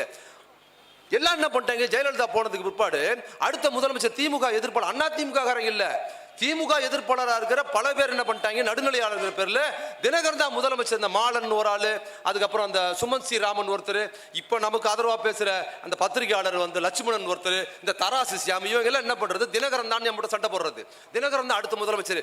ஏங்க அவர் அடுத்த அவர் அழகா சிரிக்கிறார், ஒரு ஆளு அவர் சிரிச்சா கண்ணத்துல குழி உழுது, அதனால அடுத்த முதலமைச்சர் யார், மாலன் ஒருத்தர். இந்த மாதிரி அவர் ஒரு பக்கம் ஸ்டாலின் வேஸ்ட், அவருக்கு எதுவும் தெரியாது. நான் தான் அடுத்த முதலமைச்சர், அவரு பக்கம். இன்னொரு பக்கம் அவரு யாரு, இந்த ஒருத்தருக்கான பொம்பளை கையை பிடிச்சி இழுத்தியா, யாருங்க அது, யாரு ஏங்க பேரு காரணம் என்ன, பொம்பளை கையை பிடிச்சி இழுத்துட்டா. ஒரு படத்துல வடிவேல் கேட்பாங்கல்ல, என்ன பொம்பளை கையை பிடிச்சித்தியா, என்ன பொம்பளை கையை பிடிச்சி இழுத்தியா அப்படின்னு ஒருத்தர் இருக்கான்ல இங்க வடிவேல் படத்தில் வரல. அது மாதிரி இங்க ஒரு தலைவர் இருக்காருல்ல, அந்த தலைவர் சொன்னோன்னே இங்க இருக்கிறவங்க பின்னால பேர் சொல்றாங்க கரெக்டா. நான் யார் பேருன்னு சொல்லல, அவரு நான் தான் முதலமைச்சர். இன்னொரு படத்துல வடிவேல் என்ன பண்ணுவாரு, பஞ்சாயத்துக்கு வருவாரு, நீ அந்த பொம்பளை இடுப்பு கிள்ளியான்னு கேட்பாங்க. ஆமா கிள்ன, நீங்க எல்லாரும் என்ன உங்க வீட்டு பிள்ளையா நினைச்சு மன்னிச்சிருங்கன்னு சொன்ன உடனே, ஏட்டா செய்யறதையும் செஞ்சுட்டு உங்க வீட்டு பிள்ளையான்னு போட்டு மொத்துவாங்கல்ல. அதுக்கப்புறம் கொஞ்சம் சூடு சொரணம் இல்லாம வேட்டி உதட்டு அடுத்த வேட்டி சட்டையை போட்டுக்கிட்டு ஆளுக்கு அல்லையாக்கா தூக்கிட்டு போற பாருங்க. அதே மாதிரி ஒருத்தன் பொம்பளை கிட்ட தப்பா நினைச்சுக்கிட்டு பிரச்சனை அவ்வளவு காரி முடிஞ்சா பிரஸ் மீட்ல 10 பேர் நிக்கிறான் பின்னால, வெக்கம் இல்லாம அவன் தமிழ்நாட்டு சிறப்பு மகளிர் தின வாழ்த்து வர சொல்றான். அவர் என்ன பண்ணிட்டாரு, நான் தான் அடுத்த முதலமைச்சர் கையை உயர்த்தி பேசி அவரு ஒரு பக்கம் போறான் வர்றவன் எல்லாரும் என்ன பண்ணிட்டாங்க, தலைவரை குறித்து இழிவான வார்த்தைகள் பேசுறாங்க. ஒரு வார்த்தை யாரை குறித்து பேசவில்லை. இது நீங்க நம்ம கத்துக்க வேண்டியது. நான் முதலமைச்சரா எப்படி இருக்கிறாருன்னு பருந்து பார்வையில் சொன்ன சிறப்பா பண்றாரு. ஒரு தலைவராக கத்துக்க வேண்டியது கட்சி எப்படி நடத்துறதுன்னு. ஒரு வார்த்தை யாரை பத்தியும் பேசுறாங்க அவரு. இந்த தினகரன் பேர சொல்ல, ரஜினிகாந்த் எதுவுமே சொல்ல, என்ன பண்ணிட்டாரு, பேசாம விட்டு போங்கன்ட்டாரு. ஒரு படத்துல செந்தில் என்ன பண்ணுவாரு, ரத்த காட்டேரி இருக்குல்ல, அது தமிழ ஏத்திக்கிட்டு வந்துருவாரு. ஏத்திக்கிட்டு வந்து என்ன பண்ணுவாரு, கவுண்டமணி உரண்டை இழுப்பாரு. உனக்கு சூடு இல்லை சொரணம் இல்லை, மேலே கை வச்சுப்பாரு, அப்படி இப்படிப்பாரு. பொறுத்து பார்த்த கவுண்டமணி செந்தில குனிய வச்சு கையை மட்டைக்கு முதுகுல ஓங்கி குத்துனோன்னு உள்ள இருக்க ரத்த கட்டாரி தெரிச்சு ஓடும் பாத்தீங்களா. அது மாதிரி தலைவர் யாருக்கிட்ட ஒரு வார்த்தை பேசல, அமைதியா இருந்தாரு. நாடாளுமன்ற தேர்தல் 2019 நாடாளுமன்ற தேர்தலில் மொத்த பேரையும் ஒன்னா குனிய வச்சு கையை மட்டைக்கு ஓங்கி குத்துனாரா, உள்ள இருக்க சங்கி செதறி பூரா பயிலுக்கு டெபாசிட் காலி. அந்த அமமுக ஒரு கட்சி இருக்கு பாருங்க, அடுத்த அந்த கட்சியே இப்ப இல்ல, மொத்தமா முடிச்சது தலைவர். அது பேரே சொல்லுங்க, அந்த ஆள் பேரையும் சொல்லல, அந்த கட்சி பேரையும் சொல்ல, மொத்தமா முடிச்சு விட்டாரு. இப்ப அவர் என்ன பண்றாரு தெரியுமா, அடுத்த முதலமைச்சர் 2019 பேசிக்கிட்டு இருந்தாரு. அதிமுக கெஞ்சிராரு எடப்பாடி கிட்ட, வாங்க நம்ம சேர்ந்துக்கலாம், திமுக வீழ்த்த நம்ம தான் சேர்ந்துக்கலாம், வாங்கன்னு கூப்பிடுறாரு அதிமுகவை. இவருக்கு தெரியல, ஏப்பா உன் கட்சியை முடிச்சு அடுத்த வருஷம் தான் அதிமுக கதையை முடிச்சிருக்காரு. அதிமுக என்ன பண்றதுன்னு தெரியாம அவங்க தள்ளாடிக்கிட்டு இருக்காங்க. இன்னொரு பக்கத்துல சூப்பர் ஸ்டார் என்ன பண்ணிட்டாரு, எப்பா இந்த ஸ்டாலின் இருக்கிற வரைக்கும் அரசியல்னே பேச மாட்டேன்னு சினிமாவுக்கு பக்கமே போயிட்டாரு, இந்த பக்கமே வரல. உலக நாயகன் என்ன பண்ணாரு, எப்பா இந்தியாவிலே ஸ்டாலினை போல ஒரு முதலமைச்சரே இல்லைன்னு அவர் இந்த பக்கம் நம்ம கூட வந்துட்டாரு. அதை விட வேடிக்கை, இந்த காமெடி நடிகர் ஒரு ஆள் எஸ்.வி. சேகர்னு, அவர் என்ன பண்ணாரு, ஸ்டாலினுக்கு ஜாதகத்தில் கட்டமே இல்லை, அவர் முதலமைச்சரே ஆக முடியாதுன்னு சொன்னவர் இப்ப என்ன ஆயிட்டாரு, தலைவர் காலடியில் வந்து விழுந்துட்டாரு. எங்க பாரு சுத்தி இருக்க சொல்றேன், தலைவர் தளபதி தலைவராக பதவியேற்றதுக்கு முன்னால் கண்ணு கட்டிய தூரம் வரை இன்று திமுகவுக்கு எதிரிகளே இல்லைங்கிற சூழலை உருவாக்கிட்டார். இது மிக அல்ல, இதுவரை திமுக இப்படி ஒரு சூழலே இருந்தது கிடையாது, எதிரிகளே கிடையாது. இப்ப என்ன பண்றாங்க, அன்னைக்கு 2 நடிகர் அடக்கி விட்டாங்கல்ல 2019 எப்படியாவது வெற்றி பிடிக்கலான்னு, தோத்துட்டாங்க, 3 எலெக்ஷன்ல தோத்துட்டாங்க. இப்ப என்ன பண்றாங்க, ஒரு நடிகர் அடக்கி விட்டுறாங்க. இப்போ புதுசா ஒரு நடிகர், அதே மாதிரி அதாவது எப்படி அவர் என்ன நம்மளை எதிர்ப்பாரா, பாஜக எதிர்க்கிற மாதிரி பேசுற ஒரு நடிகர். எந்த நடிகர் அவரு, எங்க கூட இந்த இளங்கோ முத்துனூர் அண்ணன் வந்திருக்கார் சேலத்துல இருந்து.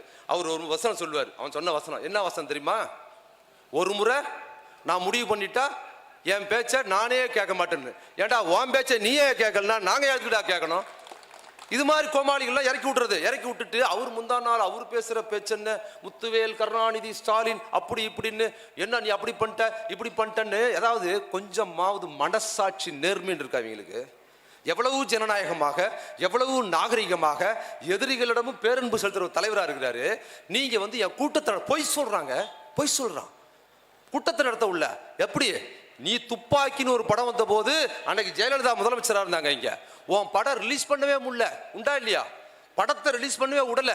என்ன பண்ண அப்பனும் புள்ளி எங்க வர்றாங்க, பாய்ஸ் தோட்டத்துக்கு ஒன்னா அம்மா கொடநாட்டில் இருக்காங்கன்னு, கொடநாட்டுக்கு ஓடி அங்கேயே 2 நாள் உட்காந்துருந்தா அம்மா அவங்கள பாய்ஸ் தோட்டத்துக்கு வர சொல்லிட்டாங்கன்னு, பாய்ஸ் தோட்டத்துக்கும் கொடநாட்டுக்கும் அப்பனும் புள்ளியும் ஓடி ஓடி ஓடி ஓடி நடு ரோட்டில் மூச்சு வாங்கி நின்னாங்க. ஒரு நாள் கூட சந்திக்க முடியல. கடைசியில் போய் ஜெயலலிதா அம்மா காலில் உளுந்து மன்னிப்பு கேட்டு படத்தை ரிலீஸ் பண்ண விடாமல் உன்னை தடுத்தது அன்னைக்கு அதிமுகவும் ஜெயலலிதாவும் பண்ணாங்க. அப்போ உன்னால வாய் பேச முடியல. ஆனால் இன்னைக்கு இந்த ஆட்சி, தலைவர் தளபதியின் ஆட்சி எவ்வளவு ஜனநாயகம் இருக்குன்னா, நீ படம் ஓடுறது மட்டும் இல்ல, நீ கட்சி ஆரம்பிச்சு திமுக எதிராகவே கட்சி ஆரம்பிச்சு திமுக எதிராகவே மிக மோசமா பேசுற அளவுக்கு நீ உன்னை விட்டுருக்கிறார்னா, இந்த ஆட்சி எவ்வளவு ஜனநாயகமாக இருக்கிறது, நீ எவ்வளவு பொய் புழுவுற என்பதற்கு நீயே ஒரு சாட்சி, உண்டா இல்லையா? நான் எதையுமே நீயே ஒரு சாட்சி. அப்ப என்னன்னா, தலைவர் ரொம்ப ஜனநாயகமா நடந்துக்கிறாரு. அது இவங்க அடிச்சு விடுறாங்க. என்ன சொல்றாரு, மோடியே அதாவது நம்மளை கடுமையா திட்டுவாராம், அந்த பக்கத்துல என்ன பண்ணுவாரு, நாகரிக அரசியல் பண்றாரு. இவர் நாகரிகர். எப்படி வளர்ந்த நீ, உங்க அப்பா இல்லைன்னா நீ வளர்ந்துருக்க மாட்ட. உங்க அப்பா என்ன நாகரிகமா வளர்த்தாரா உடனே? படத்துல எவ்வளவு கேவலமான பாட்டெல்லாம் வந்தது. ஒரு படத்துலங்க தொட்டப்பட்டா ரோட்டு மேல முட்டா போராட்டா, நான் தொட்டுக்குள்ள சிக்கன் வரட்டா, அந்த பாட்டை யார் பாடினாங்க தெரியுமா? ஒரு ஆபாச பாடல். அது யார் பாடினாங்க தெரியுமா? சொந்த குரல்ல விஜய் பண்ணாரு, கூட டோயிட்டு அவங்க அம்மா பாடின குரல். அது சோபா சந்திரசேகரும் விஜயும் பாடின குரல். கொஞ்சம் கூட காமன் சென்ஸ் இல்லாம ஏதோ ஒரு நல்ல பாட்டா இருந்தாலும் பரவாயில்ல, இது மாதிரி ஒரு குத்து பாட்டுக்கு அம்மாவும் புள்ளி சேர்ந்து அந்த பாட்டு பண்ணாங்க. இப்ப எடுத்து போய் பாருங்க, நெட்ல கூட செக் பண்ணி பாருங்க. அது இருக்குது. இன்னொரு படத்துல அப்பா டைரக்ட் பண்றாரு, பையனை டெவலப் பண்றது என்ன பண்றாரு தெரியுமா? பாத்ரூம்ல ஓட்டை போட்டு மாமியார் முதுல சோப் போடுற சீனு அப்பா வைக்கிறாரு. மகனே, இந்த ஓட்டை இருக்கும், இந்த ஓட்டையில கை விட்டு மாமியார் அங்க இருக்கும், நீ சோப் போடுன்னு அப்பா பையனுக்கு சொல்லி கொடுக்குறாரு. பையன் கையை விட்டு மாமியார் முதுல சோப்பு போட்ட குடும்பமே ஒரு ஆபாச குடும்பம். குடும்பம் நீ வந்து திமுக பயிற்சி எடுக்கிறன்னா இதை பார்த்து கொண்டு நாங்க இருக்க மாட்டோம்.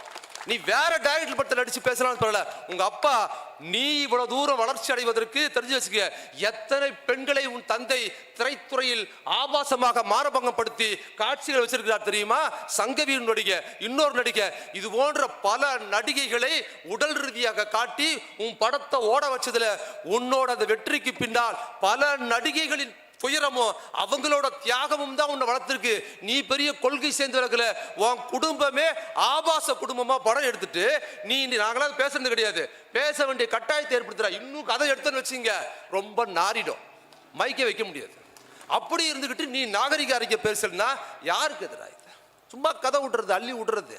இன்னொன்னு சொல்றாங்க, இந்த இவருக்கு என்ன தெரியுமாங்க, இந்தி இப்போ பேசுறாருல, இப்போதான் நாங்களாம் மேடையில் எல்லா ஊர்லேயும் பேசுகிறேன், தொலைக்காட்சி விவாதத்தில் சொன்னேன், பேட்டியில் சொன்னேன், எல்லா மேடையிலையும் உனக்கு மோடின்னு சொல்றதற்கே வரலன்னு சொன்னேன். பாருங்க, நம்ம இந்திய எதிர்ப்பு போகிற ஊருக்குலாம் நடத்துறோம்ல, எமோஷனல் ஆச்சு. எல்லாம் தெரியுங்க, இந்திய எதிர்ப்பு போராட்டத்தை நம்ம ஆரம்பிச்சு ஒன்றரை மாசம் ஆகுது. இதுக்கு முன்னால் 2 மாசத்துக்கு முன்னாடி அவங்க தான் லைம் லைட்டில் இருந்தாங்க, நம்ம சீன்லேயே இல்லை. பத்திரிகை திறந்தா அவங்க தான், பிரஸ் மீட்ல வந்தா யார், இந்த பொம்பளை கை பிடிச்சி இழுத்தவன், மாமியார் முதல்ல சோப் போட்டவங்க தான் எங்க பாரு, அவங்கள பத்தி தான் பேச்சு. இவங்க தான் எங்க பாரு சுத்தி நம்மள திமுக தான் திட்டி பேசிக்கிட்டு இருந்தாங்க. ஒன்றிய அரசு இந்திய கொண்டாந்து திரிச்ச உடனே இந்த பையன்லாம் ஓடி போய் பெஞ்சுக்கிற உட்காந்துக்கிட்டான்.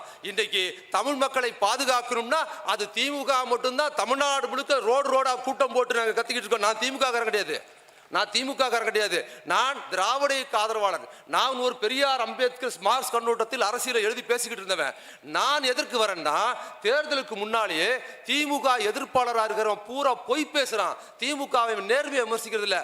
அக்க பூரா திமுகவை எப்படியாவது ஆட்சிக்கு வரக்கூடாதுன்னு பல பேர், திமுக அல்லாத பல பேர் இந்த சுமன் சி ராமன் டிவியில் ஒருத்தன் பேசுறான், வந்தால் பேசினாரு. நீங்க என்ன திமுக இல்ல திமுக கார மாதிரி ரொம்ப தீவிரமா பேசுறீங்க, அவர் பாஜக ஆதரவா பேசுறவர், நீங்க என்ன திமுக ஆதரவா பேசுறீங்க ரொம்ப தீவிரமானு கேட்டார். அதுக்கு நான் சொன்னேன், நீங்க பாஜகன்னா நான் திமுக, நீங்க பாஜக இல்லைன்னா நான் திமுக இல்லைன்னு. ஏன் தெரியுமா? திமுக அல்லாத பல பேர் ஊடகத்தில் வந்து திமுக மீது பொய்யும் அவதூறும் சொல்லி எவனாவது ஒரு சொத்த பயிலையாவது கொண்டாந்து ரஜினிகாந்த் ஆதரிச்சாங்க, கமலாசர் ஆதரிச்சாங்க, யாரு அப்புறம் வந்து தினகரனா, யாராவது ஊழல் நேர்மையெல்லாம் பேசுவாங்க. பார்த்தீங்கன்னா அதை விட மோசமான எப்படியா திமுக வரக்கூடாதுன்னு பார்த்த போது தான் என்னை போன்ற ஆட்கள் வேடிக்கை பார்த்துக்கிட்டு கூடாது, இவன் திமுக காசு வாங்கிட்டான், இவன் அது பண்ணிட்டான்னு நம்மளை சொன்னாலும் பரவாயில்ல, நமது கடமை. எனது தலைவர் தந்தை பெரியார் எனக்கு சொல்லிக் கொடுத்தார். அவர் மரணத்தின் போது சொல்லிட்டு போன வார்த்தை என்ன தெரியுமா? நமக்கு கிடைத்த ஒரே துருப்பு சூட்டு கருணாநிதி தான், கருணாநிதியை விட்டு விடாதீர்கள், அவரை விட்டால் நமக்கு நாதி இல்லைன்னு 73 தலைவர் பெரியார் சொல்லிட்டு போனாரு. அன்னைக்கு கலைஞர் இருக்கும் போது கூட இவ்வளவு மோசமான சூழல் இல்லை அவருக்கு. இன்னைக்கு ஒன்றிய அரசில் பாஜக வந்து மிக மோசமான ஒரு ரத்த காட்டேரி ஆட்டம் போட்டு ஊரையே கொள்ளையடிக்குது. மிக மோசமா திமுக திராவிட இயக்கத்தை குழி தோண்டி எல்லா சதி பண்ணும் போது கலைஞருக்கு இல்லாத ஒரு பெரும் நெருக்கடி இன்னைக்கு தளபதிக்கு ஏற்பட்டிருக்குது. இந்த நேரத்தில் இப்போ இல்ல, நான் 14 இருந்து கலைஞர் இருக்கும் போது இன்னைக்கு வரைக்கும் சொல்றேன், இந்த திமுக எதிர்ப்பாளர்கள் பேசுகிற மோசடியை முறியடிப்பதற்கு மதிமாறன் போன்றவர்கள் எதை வேணுமாலும் செய்வார்கள். யார் வந்து பேசினாலும் முறியடி. நீ அவனோட இவனோட எல்லாம் என்ன பண்ணோம், இந்தி போராட்டம் பண்றோம். இப்ப இந்தி போராட்டம் வைரான உடனே அந்த நடிகர் என்ன பண்றாரு, பனையூர் பார்ட்டி ஆதிக்கம் இந்தியன் கூட சொல்லாங்க. அவரு ஒரு 20 நாளைக்கு முன்னால இந்தியன் கூட சொல்ல ஆதிக்கத்தை எதிர்க்கிறோம். எந்த ஆதிக்கம்? ஏதோ ஒரு ஆதிக்கத்தை. எந்த மொழியை திணிப்பு? ஏதோ ஒரு மொழி. யாரை எதிர்க்கிறீங்க? யாரையோ. அதாவது மேடை பேச்சு இயல்பாவே இல்லை. இந்த சினிமாவில் ஷார்ட் ரெடி அப்படின்னு சொன்ன உடனே டைலாக் மனம் பண்ணி பேசுவாங்க இல்லை, அதே மாதிரி பேசுறாப்புல, ஆக்ரோஷங்கிறாப்புல, இப்படிங்கிறாப்புல அப்படிங்கிறாப்புல இல்லை. அப்போ கூட அந்த ஆக்ரோஷத்தில் கூட அப்போ இந்திய வரலன்னு ஒன்று போச்சா. அதுக்கு பிற்பாடு நம்மால் இருக்கார்ல, யாரு, நம்ம துணை முதலமைச்சர், அவர் என்ன பண்ணாரு, ஒரு காரியம் பண்ணார். மோடி எங்களுக்கு கொடுக்க வேண்டிய பணத்தை கொடு, அப்படி இல்லைன்னா போன முறை கோபோக் மோடின்னு சொன்னோம், இந்த முறை உன்னை கெட் அவுட் மோடின்னு சொல்லுவோன்னு சொன்னாருங்க. அவர் சொன்ன உடனே இந்த ஒருத்தர் இருக்கான்ல, யாரு, ஆடு, அந்த ஆடு, அந்த அவன் நான் பேச மாட்டேன் யாரையும், ஆனால் அவன் அவ்வளோ மோசமாக பேசுகிறான். துணை முதலமைச்சர் நாகரிகம், அவ பேரை கூட சொன்னது கிடையாது. உனக்கு தில் இருந்தா சொல்லிப்பாரு சொன்னாப்புல. யாருக்கிட்ட யாருக்கிட்ட தில்லை பத்தி பேசுற? யாரு உதயநிதி? 2-3 வருஷமா அந்த சனாதனத்தை பேசுறதுக்காக இந்தியா முழுக்க ஒட்டு மொத்தமா அவருக்கு எதிராக நின்றுது. கூட இருந்த கூட்டணி கட்சிக்காரர் கூட்டம் நடத்தின கூட செதறி ஓடிட்டாங்க. இந்தியாவில் இருக்கிற எல்லா சங்கிப்பை அவெல்லாம் கும்பலா நின்ற போது, ஒரு அணியா நின்ற போது, இந்த பக்கத்தில் உதயநிதி தனியா நின்றாரு. உங்களால ஆனதை பார்த்துக்கிட்டா டிஷர்ட்டை தூக்கி நின்றாரு. தலையை வெட்டுருவேன், அதை வெட்டுருவேன், இதை வெட்டுருவேன் என்னன்னோ சொல்லி பார்த்தாங்க. யாருக்கிட்ட தலையை வெட்டுறேன்னு? கலைஞரோட பேரை 2008 இதே மாதிரி ஒரு சாமியார் அன்னைக்கு என்ன சொன்னான் தெரியுமா?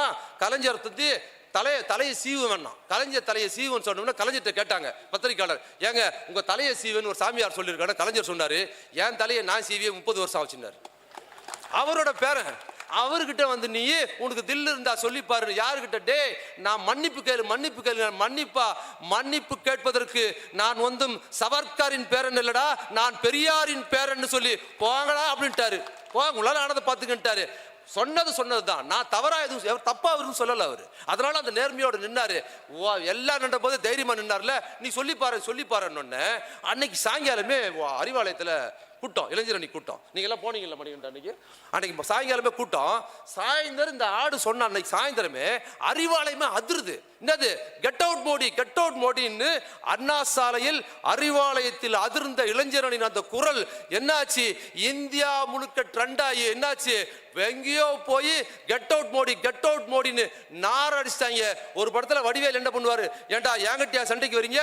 என் குருநாதன் வந்திருக்காரா, இப்ப வாங்கடா தில்லு இருந்த என் குருநாதன் அடிச்சு பாருங்கடான்னு சொன்ன உடனே குருநாதனை கொண்டாந்து விட்ட உடனே மகனை சர்ரு சர்ரு சர்ரு சர்ரு நாலா பக்கம் குருநாதனை வச்சு சாத்து வாங்கி பாத்தீங்களா?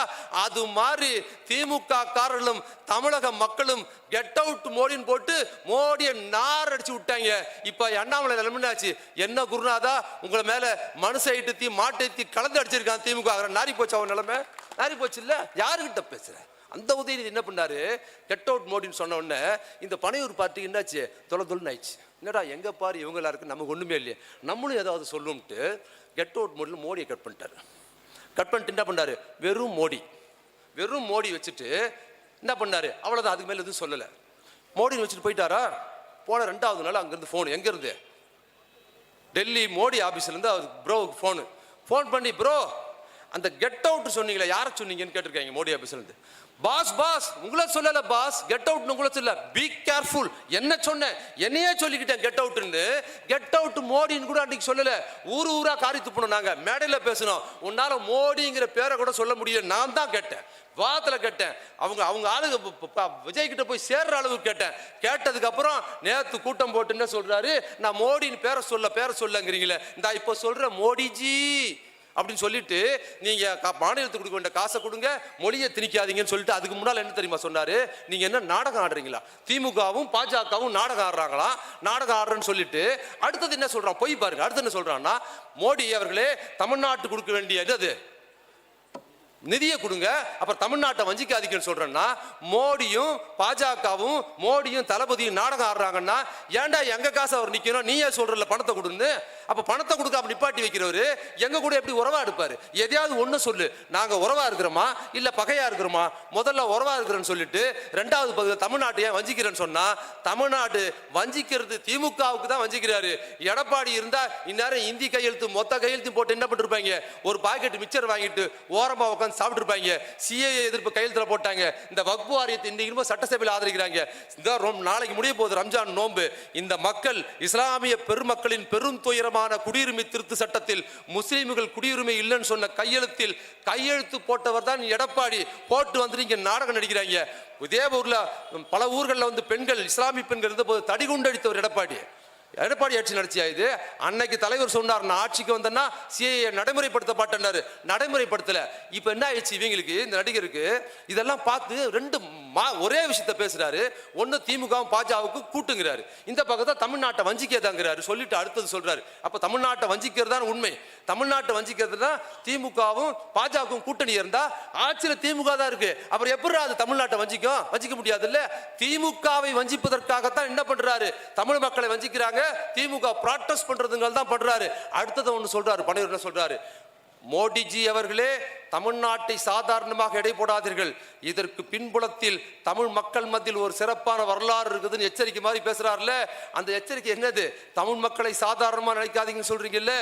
இதே ஊரில் மட்டும் இல்ல, தமிழ்நாட்டில் இதே இந்தி திணிப்பில் 1965 இந்தி எதிர்ப்பு போரில் காங்கிரஸ் மற்றும் தேசிய கட்சிகள் வந்த போது கூட இந்தி எதிர்ப்பு போரில் மாபெரும் போரை தொடுத்து இந்தியை விரட்டி எடுத்தது திராவிட முன்னேற்ற கழகம்ங்கிற அந்த வரலாறு. அது உனக்கு தெரியலையா? தமிழ்நாட்டை சாதாரணமா நினைக்கிறீங்கன்னா நீ மாமியார் கையில சோப் போட்டு இருந்த நாங்கெல்லாம் போராடும் போது முதுகுல உங்க அப்பாவும் நீ உங்க அம்மா எல்லாம் சேர்ந்து ஆபாச படம் எடுத்துக்கிட்டு இருந்தீங்க. நீ இப்ப பேசுறன்னா 65 உங்க அப்பாவுக்கு கல்யாணம் ஆகிறதுக்கு முன்னாலேயே இங்க இந்திய எதிர்ப்பு போராட்டத்தை நடத்தி அதன் மூலமாக ஆட்சிக்கு வந்ததுதான் தமிழ்நாடு. தமிழ்நாட்டை நீங்க சாதாரணமா நினைக்காதீங்கன்னு சொல்றியே, அந்த உரைக்கு பின்னால், அந்த வார்த்தைக்கு பின்னால் ஒளிந்திருக்கிற வீரம் திராவிட முன்னேற்ற கழகத்தின் வீரம். அதை சொல்ற தைரியம் உனக்கு இருக்கா? போய் எதை சொன்னாலும் பொருந்த சொல்லுங்கன்ற. நீ நேர்மையா பேசு. அப்ப நாடகம் ஆடுறது என்னது? நம்ம பேசுற மாதிரி ஆட்களை பேச விட்டு நம்ம கிட்ட விஷயத்தையே வாங்கி பேசுறதுன்னு. இப்பவும் சொல்றேன், நீ இன்னைக்கு நடிகரா ஓடுறல, மகாராஷ்டிரத்தோட தாய்மொழி என்ன தெரியுமா? மராட்டியம், மும்பைல. ஆனா அங்க மராட்டி மொழி சினிமா கிடையாது, இந்தி படம் தான் ஓடுது. வங்காள மொழி தாய்மொழி, வங்காளம் தான் பெரிய தாய்மொழி, அங்க இந்தி படம் தான், வங்காள மொழியே கிடையாது. குஜராத், மோடி ஊர்ல குஜராத் சினிமாவே கிடையாது, இந்தி படம் தான் ஓடுது. எல்லா ஊர்லயும் இந்தி படம் தான் ஓடுது. ஒரு மகாராட்டிய மொழிக்கு நடிகர்கள் கிடையாது, ஒரு இந்த ராஜஸ்தான்ல கிடையாது, எதுலையுமே கிடையாது. ஆனால் தமிழ்நாட்டில் மட்டும் இந்தி படத்துக்கு சவால் விடுகிற அளவுக்கு பிரம்மாண்டமான தயாரிப்பு வருவதற்கு காரணம் என்ன தெரியுமா? 38 தலைவர் பெரியார் நடத்திய இந்திய எதிர்ப்பு போராட்டம், 65 திராவிட முன்னேற்ற கழகம் நடத்திய இந்திய எதிர்ப்பு போராட்டம் மட்டும் நடத்தலன்னா தமிழ்நாட்டில் இந்தி படம் தான் ஓடி இருக்கும். மகனே, நீயும் உங்க அப்பாவும் உங்க அம்மாவும் சேர்ந்து படம் எடுத்து உன்னை பில்டப் பண்ணாங்கல்ல, சினிமாவே இருந்திருக்காது. தமிழ்நாட்டில் சல்மான் கான், ஷாருக் கான், அக்ஷய் குமார் தான் ஓடி இருப்பாங்க. வண்டி ஒன்னும் ஓடி இருக்காது. சினிமா ஓடுவதற்கே திமுக காரன் மொழி போராட்டம் நடத்தியதால் தான் தமிழ்நாட்டில் சினிமா ஓடுதுங்கிறத தெரிஞ்சுக்க. இந்த வரலாறு தெரியாம அள்ளி ஊட்டுறது பொய். நீங்க அரசியலுக்கு வாங்க, நான் ஒன்றும் சொல்லலை. நீங்க பேசுங்க, திமுகவை திட்டி பேசுங்க. நீங்க ஆதரிச்சு பேசுற நேர்மை வேண்டாமா? திமுகவே திட்டி பேசுறேன்னா தமிழ்நாட்டு மக்களின் வாழ்க்கை சீரழிக்குது பாஜக, பெண்களின் வாழ்க்கை சூறையாடுது. அதை மென்மையா சொல்றதும் திமுக ஆட்சி. அதாவது திமுக ஆட்சி அப்புறப்படுத்த போறாராம். நாட்டை சூறையாடுறது மோடி ஆட்சி. நீ மோடிஜி அவர்களே தமிழ்நாட்டுக்கு நிதியை கொடுத்துறீங்கல்ல, தமிழ்நாட்டில் இருக்கிற பாஜக திமுக ஆட்சி அப்புறப்படுத்துறேன்னு சொல்றேன்னா, திமுக ஆட்சியவே நீ சொல்றேன்னா, நன்மை செய்கிற திமுக ஆட்சியை இப்படி சொல்றேன்னா, தமிழ்நாட்டு மக்களின் வாழ்க்கையை சூறையாடுகிறது பாஜக. இந்த பாஜக ஆட்சியை அப்புறப்படுத்துறேன்னு உன்னால சொல்ல முடியுமா? சொன்னா நீ பனையூர்ல இருந்துட முடியுமா? அப்ப இந்த நாடகம் இதெல்லாம் நீங்க புரிஞ்சுக்கணும். நீங்க வாங்க, முதல்ல நீங்க மக்களுக்கு செய்யறது முன்னால உன் ரசிகர் எப்படி இருக்கான்னு தெரியுமா? உன்னோட ரசிகர் ஒரு கூலி தொழில், சாதாரண கூலி வேலை பார்க்கிறவன். ஒரு நாளைக்கு 500 ரூபாய் 1000 ரூபாய் சம்பாதிப்பதற்கு தன் ரத்தத்தை வேர்வையாக்கி சிந்தி அவ்வளவு கஷ்டப்பட்டு அவன் சம்பாதிக்கிறான். அந்த காசு அவன் மற்ற நடிகர் படத்தை கூட ஒரு 100 ரூபாய் 50 ரூபாய் பார்த்துடுறான். ஆனா ஒரு ரசிகர் வேர்வை சிந்தி சம்பாதிக்கிற ரத்தத்தை சிந்தி அந்த நடிகரன் எப்படி கொள்ளடிக்கிற? உன் படம் வரும்போது ஒரு டிக்கெட்டை 1000 ரூபாய்க்கு வைக்கிற அந்த கூலி தொழிலாளி ஒரு முறைக்கு 4 முறை 5 முறை பார்த்து எல்லா காசையும் குடும்பத்தோட கொடுக்க மாட்டான். பொண்டாட்டி தாலி அடகு வச்சு பாலாபிஷேகம் பண்ணி உன் படம் ரிலீஸ் ஆச்சுன்னா அவன் நடுவீதிக்கு மொட்டை ஆயிடுறான். நீ கோடி கோடியா, நீ அந்த கோடிக்கு போயிடுற, இவன் தெரு கோடிக்கு வந்துடுறான். உன் வாழ்க்கை, உன் ரசிகர்களையே நீ கொள்ளையடிக்கிற. முதலில் உன் ரசிகர்களை கொள்ளையடிக்காம உன் ரசிகர்களுக்கு உண்மையாக இருந்து கொண்டு நீ தமிழ் மக்களுக்கு நன்மை கொடுத்து பேசு. யாராக இருந்தாலும் குறைந்தபட்சம் அவர்கள் இருக்கிற துறையில் இதுவரைக்கும் என்ன நேர்மை செய்திருக்கிறார்கள் மக்கள் பார்க்கணும். அதுக்கப்புறம் தான் அரசியலில் கொண்டு வரணுமே தவிர தான் இருக்கிற துறையை சூறையாடுவதும் தன்னை சார்ந்திருக்கிற ரசிகர்களையே கொள்ளையடிக்கிற நபர்கள் இங்கே தமிழ் மக்களுக்கு திடீர்னு வந்து நான் நன்மை செய்ய போறேங்கிறது ஏமாற்று வேலை. இப்போ முஸ்லீமுக்கு ஆதரவாக குல்லா போட்டுக்கிட்டு கஞ்சிவார குடிக்கிற நீ, இதே துப்பாக்கி உன்னோட பீட்ஸ் படத்தில் முஸ்லீம்கள் தேச விரோதிகள், இந்த நாட்டோட துரோகிகள்னு படம் எடுத்து அவங்கள துப்பாக்கியில் சுடு சுடு சுடு சுடு சுட்டு படுகொலை பண்ணு படம் எடுத்துட்டு இன்னைக்கு நீ முஸ்லீமுக்கு குல்லா போடுற. இந்த குல்லாவெல்லாம் முஸ்லீம்கள் நம்ப மாட்டார்கள். அவர்கள் மோடியே பார்த்து சிஏ எதிர்ப்பு போராட்டத்தில் என் இஸ்லாமிய தாய்மார்கள் மோடி ஆட்சியை ஆட்டங்கண வைத்தவர்கள். நீ உன் நாடகம்லாம் நாங்க பார்த்துட்டோம், அதுக்கு எடுபடாது. எல்லாத்தையும் கேட்டுக்கிற. இப்ப கடைசியா ஒரு செய்தி சொல்லி முடிக்கிறேன். இப்ப தலைவர் 1000 ரூபாய் கொடுக்குறாருல, அந்த 1000 ரூபாய் திமுக குடும்பத்து பெண்களுக்கு மட்டும் கொடுக்குறாரா? ஒப்பீட்டளவில் திமுக குடும்பத்து பெண்களை விடவும் அதிமுக குடும்பத்து பெண்கள், பாஜக குடும்பத்து பெண்கள், பாமக குடும்பத்து பெண்கள், திமுக அல்லாத குடும்பத்து பெண்கள் தான் அதிக நன்மை அடைகிறாங்க. 1000 ரூபாய் ஆகட்டும், பஸ் பயணம் ஆகட்டும். நீங்க அதிமுக காரரு, பாஜக காரரு, பனையூர் எல்லாம் வந்து திமுக ஓட்டு போடாத, தளபதிக்கு ஓட்டு போடாதுன்னு சொல்லலாம். ஆனால் தமிழ்நாடு முழுக்க பயணம் செய்கிற நீ எல்லா ஊர் பெண்கள்கிட்டயும் வந்து கேட்கலாம், திமுகவுக்கு எதிராக அதிமுகவை சேர்ந்தவர்களே, பாஜகவை சேர்ந்தவர்களே, மற்றவங்கிட்ட ஓட்டு கேட்கறது இருக்கட்டும், உங்க வீட்டு பெண்களின் ஓட்டே உங்களுக்கு கிடையாது. அது தலைவர் தளபதிக்குத்தான் விட போகுது. ஏன்னா நான் தமிழ்நாடு முழுக்க பயணம் பண்றேன். பெண்கள் அப்படி ஒரு மகிழ்ச்சியா இருக்கிறாங்க. ஒரு மாசத்தில் நேரடியாகவும் மறைமுகமாகவும் ஒரு குடும்பத்துக்கு 5000 ரூபாயை தலைவர் மாறி மாறி கொடுக்கிறாரு. ஒரு மாசம் ஒரு குடும்பத்தில் ஒரு பையன் இருந்தா, ஒரு மகன் இருந்தா, ஒரு அப்பா இருந்தா மாசம் மாசம் உதவி செய்வார்ல, அதுபோல் ஒரு குடும்பத்தை, எளிய குடும்பத்தை தாங்கி பிடிக்கிற தந்தையாக, தாங்கி பிடிக்கிற மகனாக இருந்து என்ன பண்றாரு? அதிமுகவின் ஏழை குடும்பத்தையும் தாங்கி பிடிக்கிறார், பெண்களையும், பாஜக குடும்பத்தின் ஏழை பெண்களையும், பாமக குடும்பத்தின் ஏழை பெண்களையும் தாங்கி பிடிக்கிறார். இப்ப சொல்றேன், திமுகவை நீங்க அந்த கூட்டணி இவங்க சொல்லிக்கிறாங்க, பேசுற உடனே எங்களுக்கும் திமுகவுக்கும் தான் போட்டி அவர் சொல்றாரு. பனையூர் எங்களுக்கும் திமுக தான் போட்டி. ஒண்ணு எடப்பாடி என்ன சொல்றாரு? அவர் தப்பா சொல்றாரு, எங்களுக்கு திமுக தான் போட்டின்றாரு. எடப்பாடி என்ன சொல்றாரு? அப்படிலாம் அவர் நடிகர் தப்பா சொல்லிட்டாரு, எங்களுக்கு திமுக தான் போட்டிங்கிறாரு. நான் சொல்றேன், போட்டி திமுகவுக்கும் அதிமுகவுக்கும் இல்ல, திமுகவுக்கும் நடிகருக்கும் இல்ல. கண்ணு கட்டின தூரம் வரைக்கும் திமுகவுக்கு எதிரியே இல்லை. 2வது இடத்தில் யார் வது என்பதற்குத்தான் போட்டி நடக்கிறது.